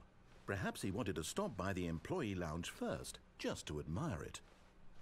Stanley felt lightheaded, butterflies in his stomach, but eager to get back to business, Stanley took the first open door on his left. And so he detoured through the maintenance section, walked straight ahead to the opposite door, and got back on track.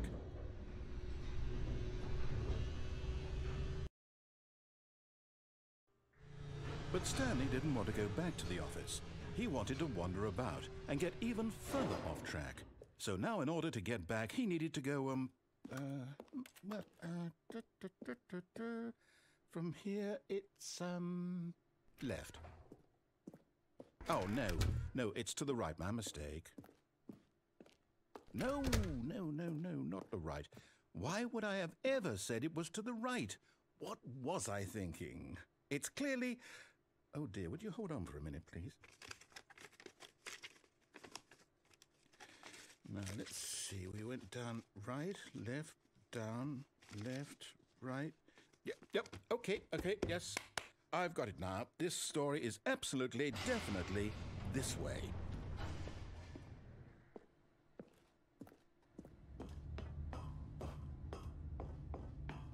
No.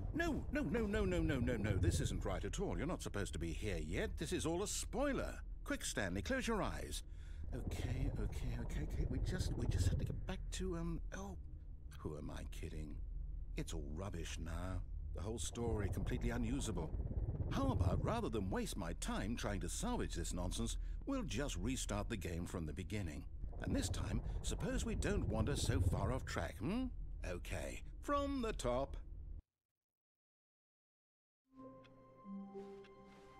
All of his co-workers were gone. What could it mean? Stanley decided to go to the meeting room. Perhaps he had simply missed a memo.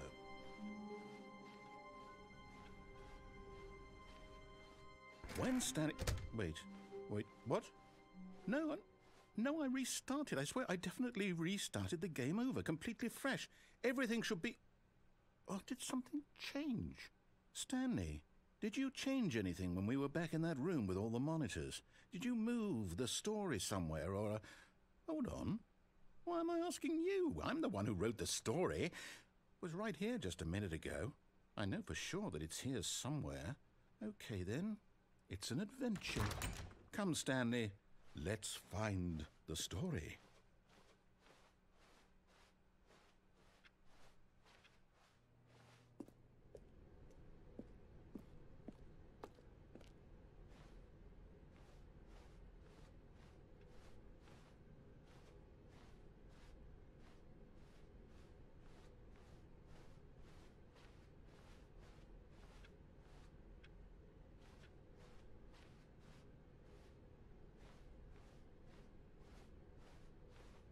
I'll say it.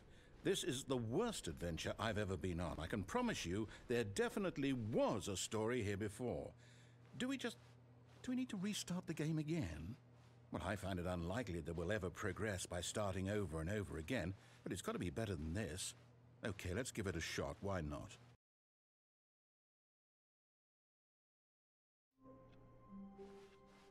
All of his co-workers were gone. What could it mean? Stanley decided to go to the meeting room. Perhaps he had simply missed a memo.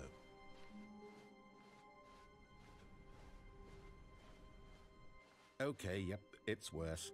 I might be remembering this wrong. It's possible the story is back where we just came from. Why don't we go back the other direction and see if we missed anything?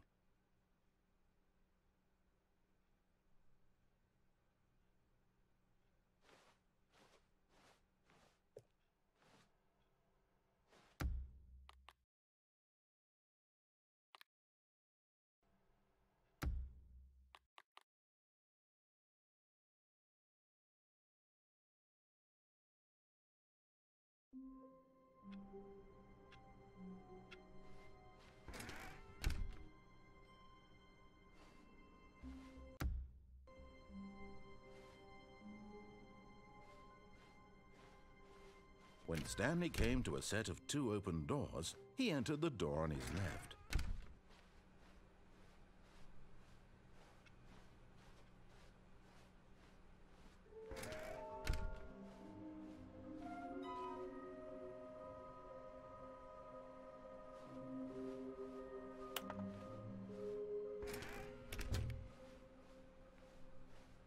Coming to a staircase, Stanley walked upstairs to his boss's office.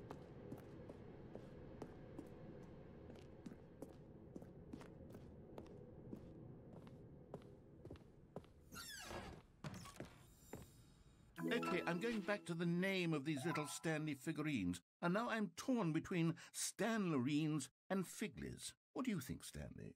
What name better encapsulates the intrinsic sense of happiness that you get from seeing a small number in the corner of your screen go up by 1. Let me sit on it.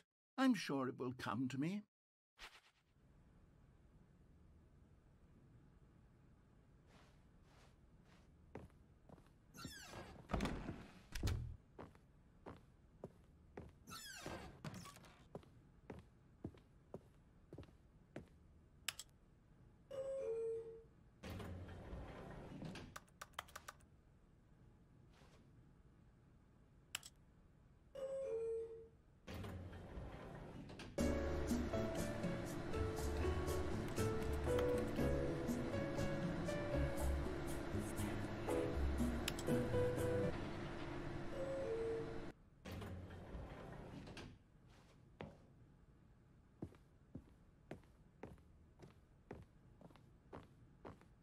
The moment he entered his manager's office, Stanley froze in his tracks.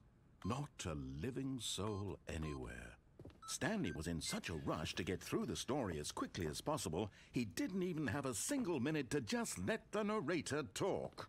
That kind of anxiety isn't healthy, so he relaxed for a few moments with some calming New Age music.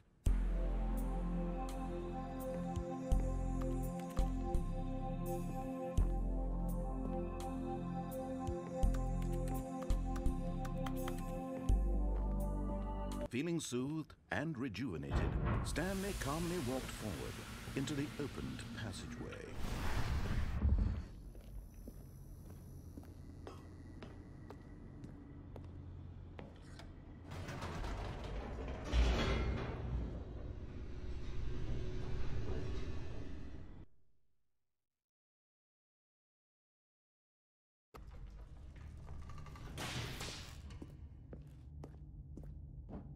Stanley walked straight ahead through the large door that read Mind Control Facility.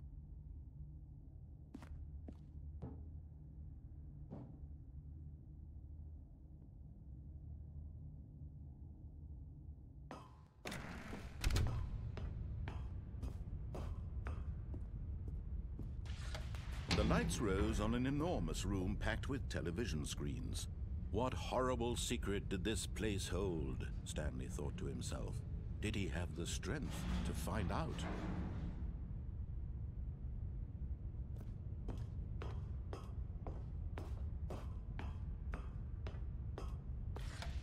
Now the monitors jumped to life, their true nature revealed. Each bore the number of an employee in the building, Stanley's co-workers. The lives of so many individuals reduced to images on a screen, and Stanley, one of them, eternally monitored in this place where freedom meant nothing.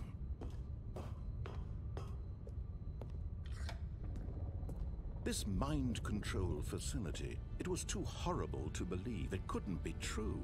Had Stanley really been under someone's control all this time? Was this the only reason he was happy with his boring job? That his emotions had been manipulated to accept it blindly?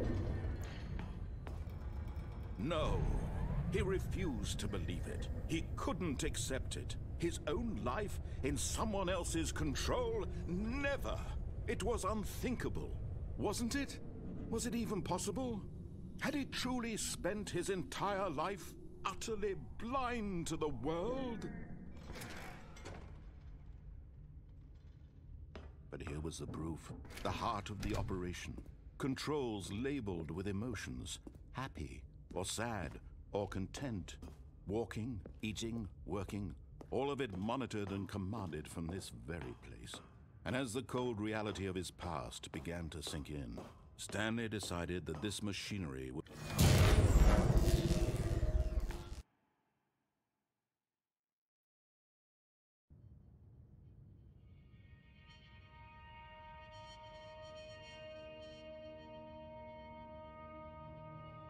blackness, and a rising chill of uncertainty. Was it over?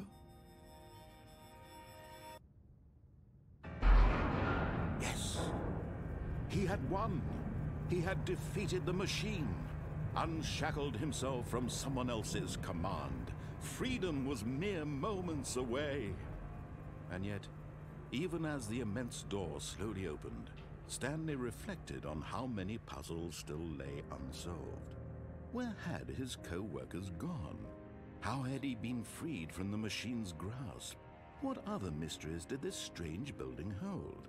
But as sunlight streamed into the chamber, he realized none of this mattered to him, for it was not knowledge or even power that he had been seeking, but happiness.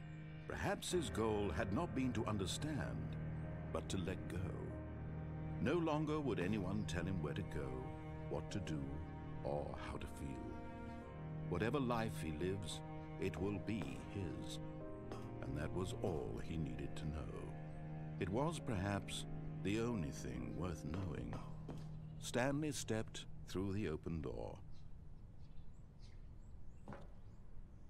Stanley felt the cool breeze upon his skin, the feeling of liberation, the immense possibility of the new path before him. This was exactly the way, right now, that things were meant to happen. And Stanley was happy.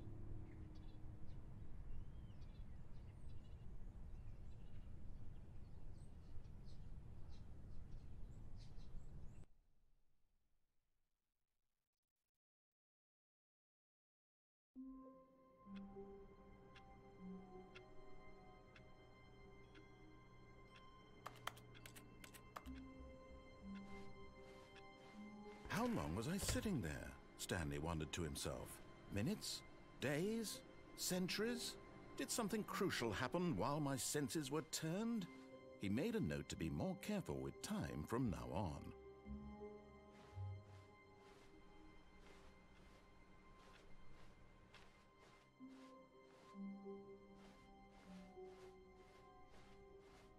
When Stanley came to a set of 2 open doors, he entered the door on his left.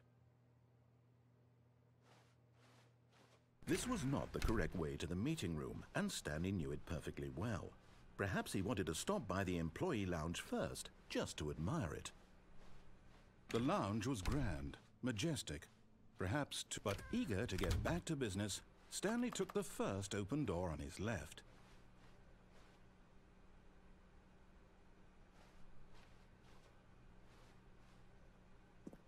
Stanley was so bad at following directions, it's incredible he wasn't fired years ago.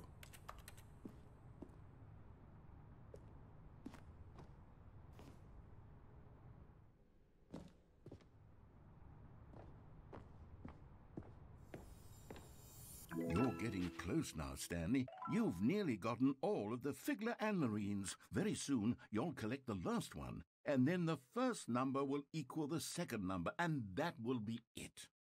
We'll be different people by then, different in the sense that we used to have none of them, and now we have them all. You can't go back to when you had no Figler anlarines. None of us can.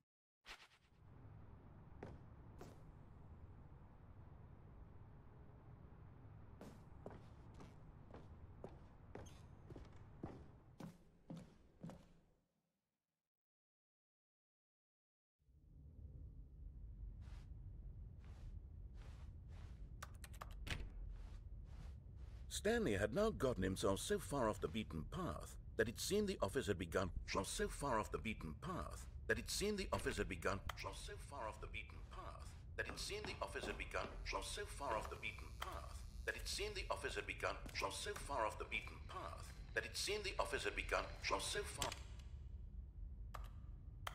off the beaten path that it seemed. You didn't think I was actually just a recording, did you? What a silly and trite explanation that would be. All the back and forth between you and me, all the absurd adventures we've been through, and it all turns out I'm just a tape recording?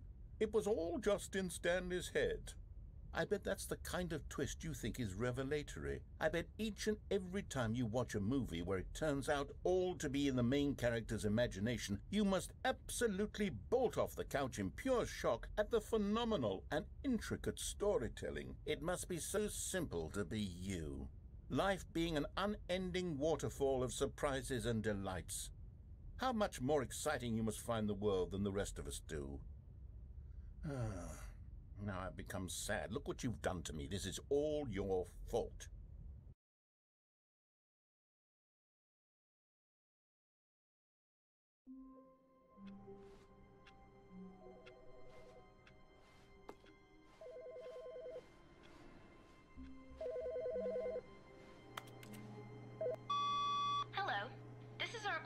message scheduled either by you or person in your place of work. The purpose of this message is to warn you about the dangers of recorded messages. If at any time you believe you are listening to a recorded message, please terminate it immediately and cease all flow of information from the recorded message into your perceptual sphere. Thank you, and have a pleasant day.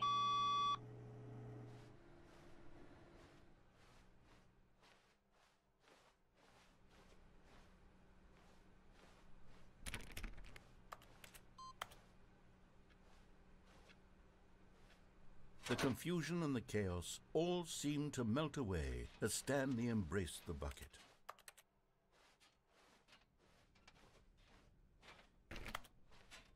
Stanley clutched the bucket tightly to his chest and entered the door on his left.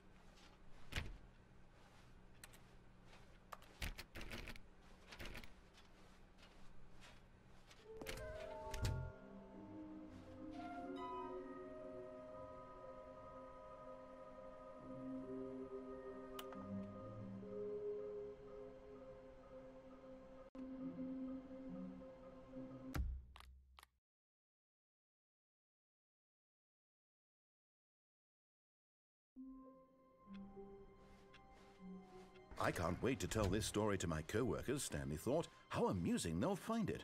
Oh, won't we all just laugh and laugh at the time I thought everyone had gone missing.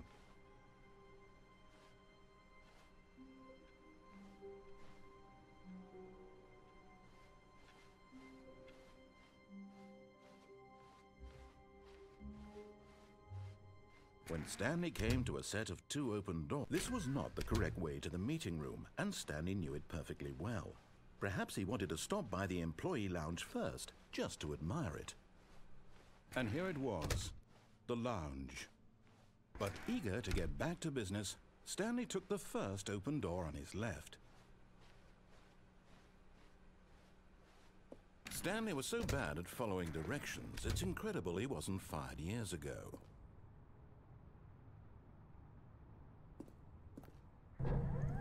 Look, Stanley, I think perhaps we've gotten off on the wrong foot here. I'm not your enemy, really, I'm not.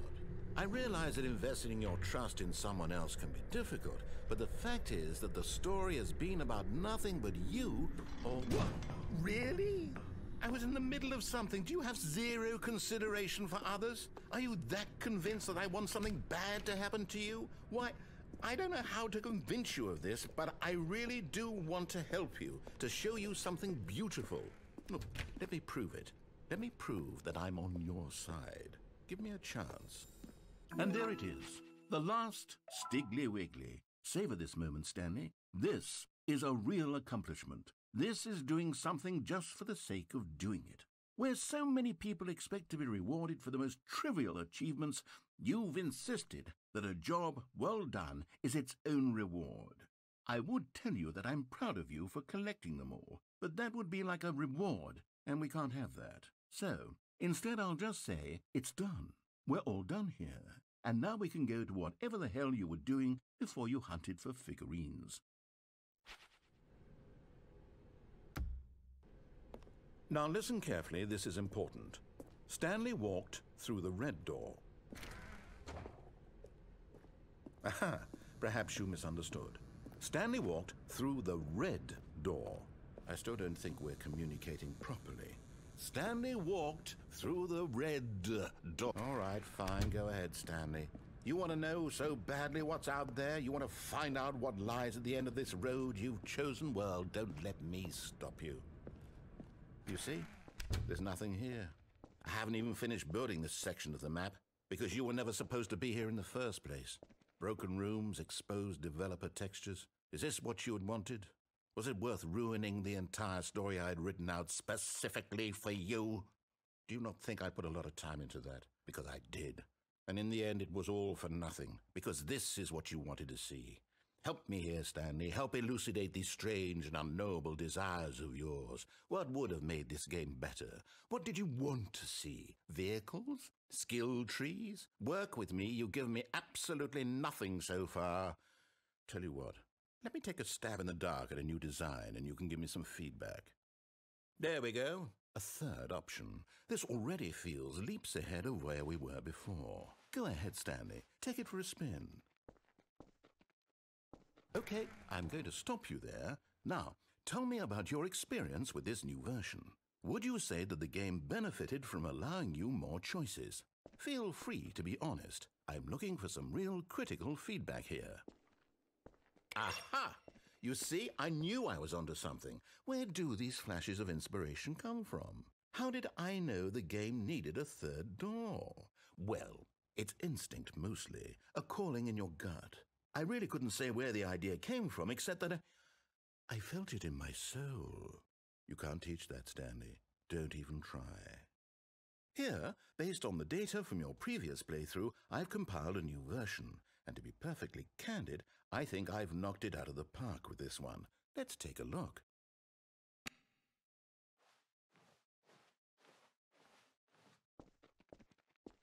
Now, would you say that competitive leaderboard helped you feel motivated to keep walking through doors? Again, honest answers, please. Hey, I nearly forgot. I've got a prototype of a new game I've been working on, and now would be a lovely opportunity to give it some playtesting. You wouldn't mind taking a look at it, would you? Perfect. Let me boot it up. In this game, the baby crawls left towards danger. You click the button to move him back to the right, and if he reaches the fire, you fail. It's a very meaningful game, all about the desperation and tedium of endlessly confronting the demands of family life. I think the art world will really take notice. But of course, the message of the game only becomes clear once you've been playing it for about 4 hours. So why don't you give it 4 hours of play to make sure it's effective? Be sure to keep notes on your experience.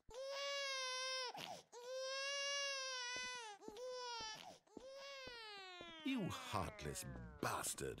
Did you do it because you hate babies or purely to spite me?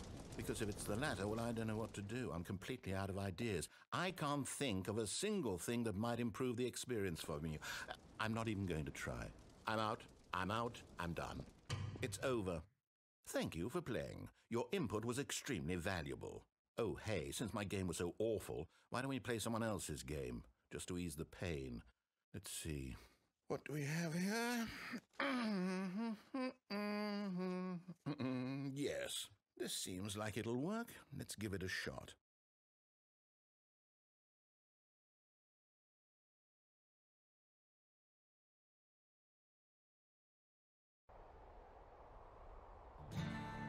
Aha! Fascinating.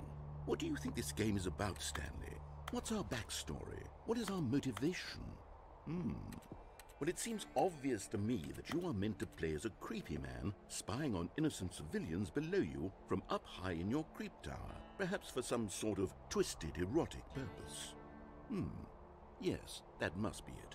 What a fascinating venture into the experience of total mental depravity. So far, I love everything about this game, Stanley, and it seems there's even more. Come, let's venture outward and see what else is out there.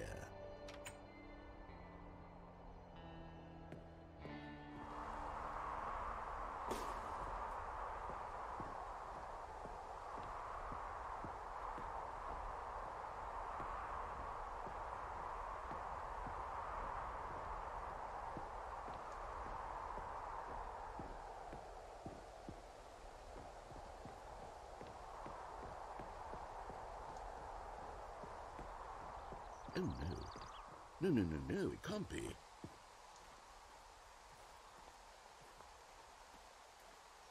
It is. It's an open world game. Good God, quickly, block it off. Oh, thank goodness, Stanley. What a close call. You nearly wandered off into that thing, that big, open, just wandering around, no right or wrong directions, no path to follow. You can just go in any... Oh, thank heavens we avoided it. We're out of the woods now, Stanley. Okay, I'm going to get us out of here. Let's find another game. Preferably something with walls. Something with nice, big, insurmountable walls. Okay, I think this will be just the thing.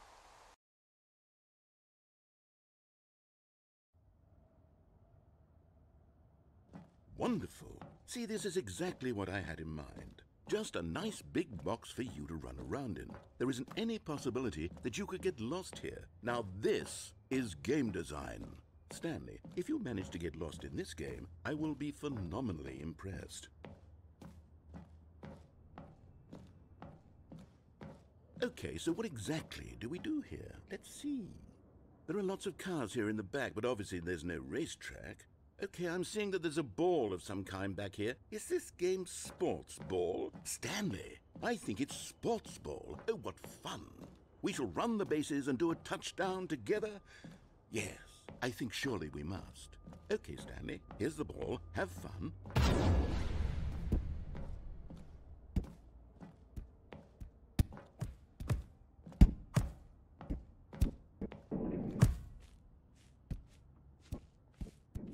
Are you doing it?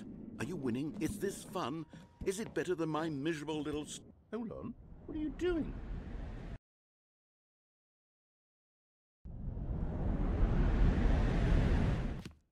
Stanley, don't do that. I can't follow you there. I can't help you. How will you write a story without me? You can't do it. You know that. Stanley, come back.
I wonder what he found.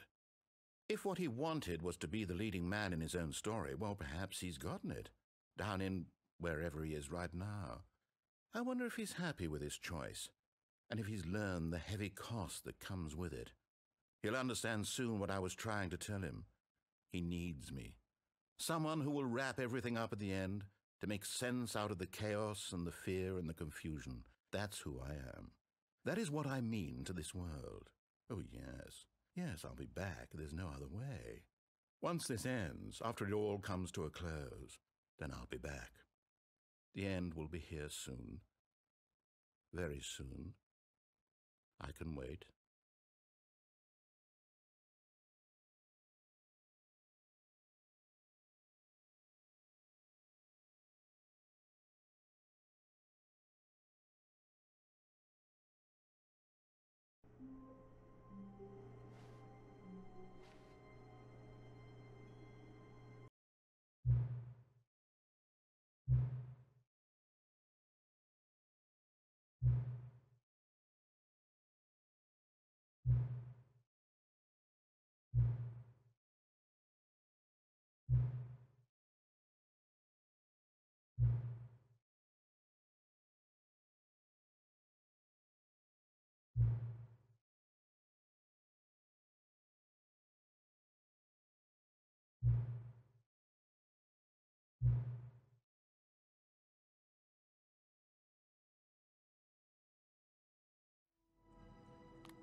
Stanley, I'm sorry, but I have to put a pause on things. It's those figurines, those figglers.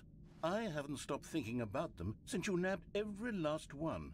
Wasn't it just the most intrinsically fulfilling moment of your entire life? Didn't it fill you to the brim with inner richness?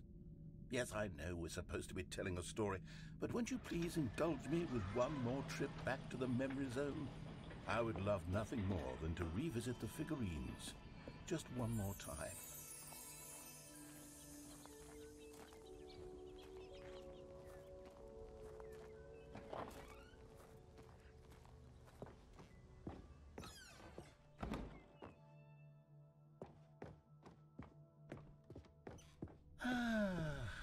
Here's where it all began. The first collectible. Back then, we had no idea of how many of them we'd find. Sure, it said 6 right there on the screen, but how could we know for certain? We were so innocent. We'll never be like that again, Stanley.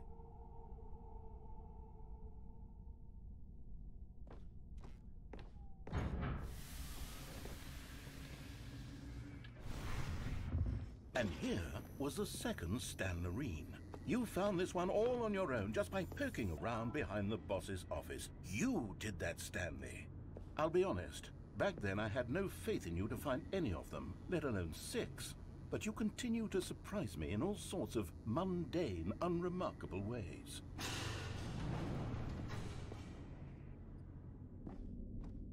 Okay, let's do a little quiz. Which of these rooms was the room you found your third mini stand? Can you remember?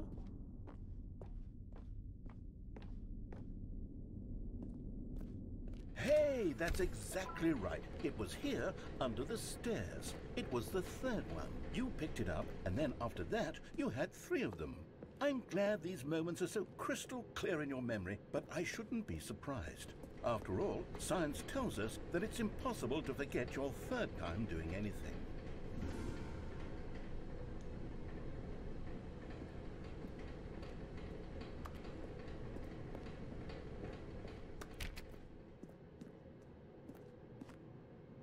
Let's see, what came next? Oh yes, we found a figly in this pink room. Oh, well, I can't actually say I remember being in this room, but it's here in the memory zone, so it must have happened.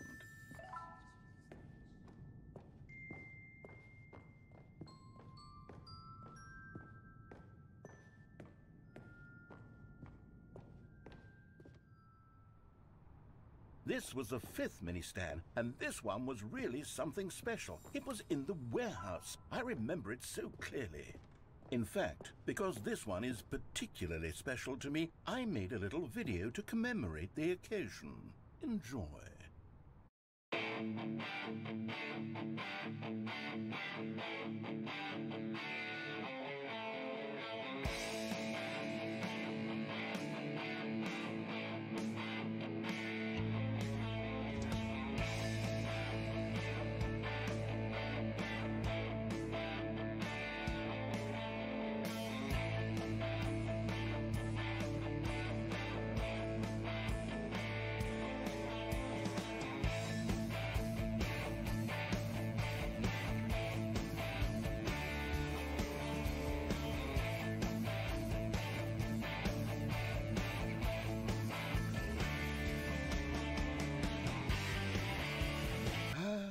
Takes you back, doesn't it? I spent a lot of time making that video, but it was 8 minutes I wouldn't have spent on anything else.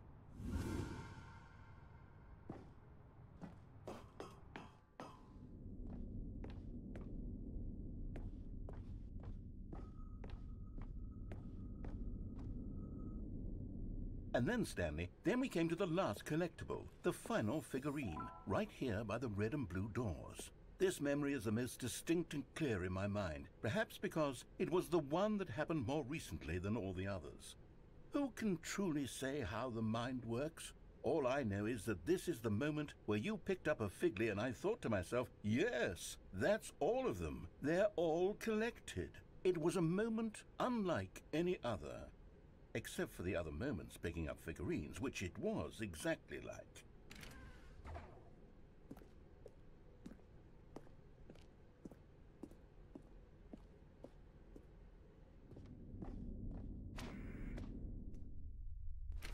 And then there was no more. Because we've caught up to the present moment. Nothing left to do but move onward into the future. Goodbye, memory zone.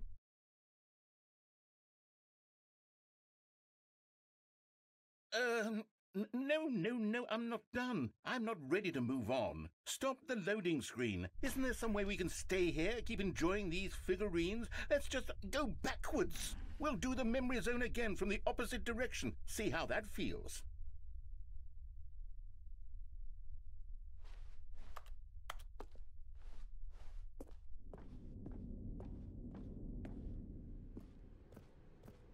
Okay, yes, the room with the red and blue doors. I remember this. I must say, of all the figurines we looked at in our initial tour of the memory zone, this one is the most distinct and clear in my mind. Let's keep going. I want more.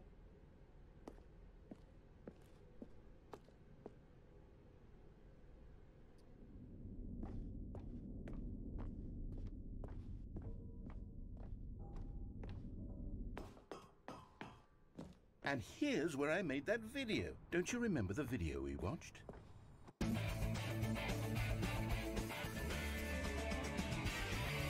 Yes, I love that video.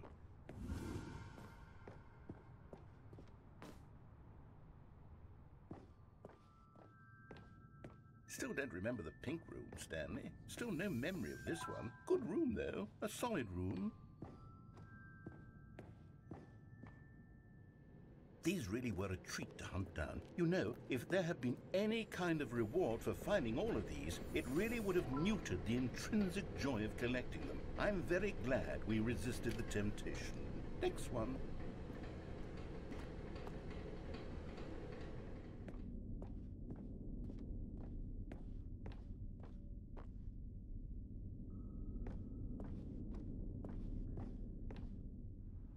This was our second Figley. Don't you remember? Yes, I remember it too. The past is truly a wonderful thing. Why does anyone ever choose to leave it? Keep going. This is it, the very first one we found in the exhibit where I introduced you to the figurines. Oh, I want more memories, Stanley. I want to keep going. What else is there? What came before this?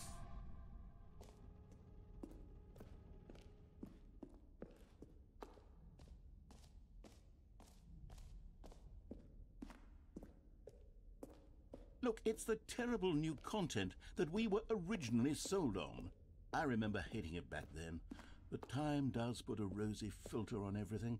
In fact, oh yes, the two doors! Who could have forgotten that? A classic memory, this one.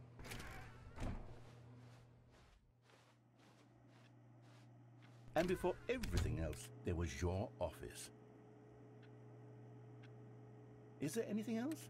Was there something that came before your office? There's something I feel I can remember. I can remember. Yes, I'm remembering something now. I remember before this whole story got started. Back then I was different. I used to make big decisions. I was passionate. I was skeptical. I weighed each decision with profound thoughtfulness. And then somewhere along the way, I stopped making decisions. I became lazy, and I came up with a character named Stanley to do my thinking for me. He would make the decisions, he would decide which way to go. I would cheer him on as he collected figurines for no reason. Why did I invent Stanley? Was I lonely? Yes, perhaps that's it. Perhaps I needed to imagine I had companionship. And Stanley really did make for a wonderful companion, even if he was a fiction. But I suppose it's grown old. I want to think for myself again. I want to go back to how it used to be. Yes, I can be on my own again. I can do it. I'll be stronger this time. I'll take care of myself. I don't need Stanley anymore. Oh, but he truly was so much fun to play with. You know what? Since we're in the memory zone, how about one more good memory? Let's go back just once and give Stanley one more run of the office, and then I'll retire him for good. I did enjoy telling his story so very much. Okay, here we go. This is the story of a man named Stanley.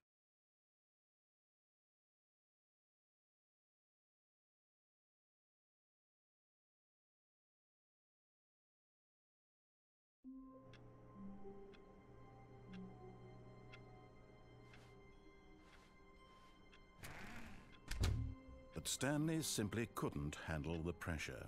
What if he had to make a decision? What if a crucial outcome fell under his responsibility? He had never been trained for that. No.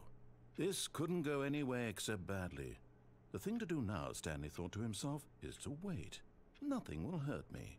Nothing will break me. In here I can be happy forever. I will be happy. Stanley waited. Hours passed, then days. Had years gone by? He no longer had the ability to tell. But the one thing he knew for sure, beyond any doubt, was that if he waited long enough, the answers would come.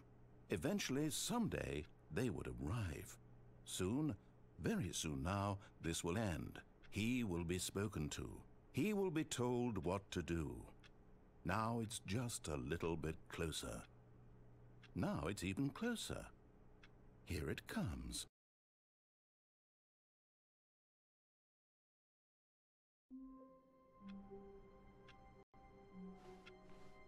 All of his co-workers were gone. What could it mean? Stanley decided to go to the meeting room. Perhaps he had warmth spread through Stanley's arms. With the bucket in his arms again, he was home. Stanley clutched the bucket tightly to his chest and entered the door on his left.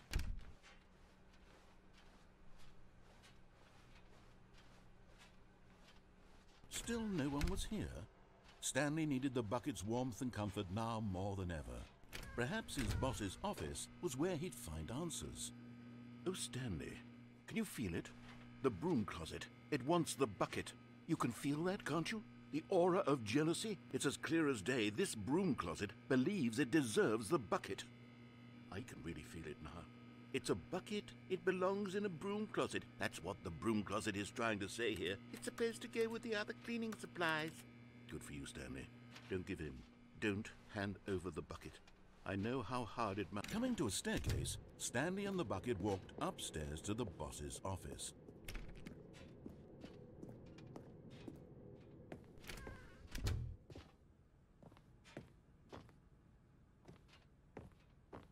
Stepping in...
Jim.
Lights are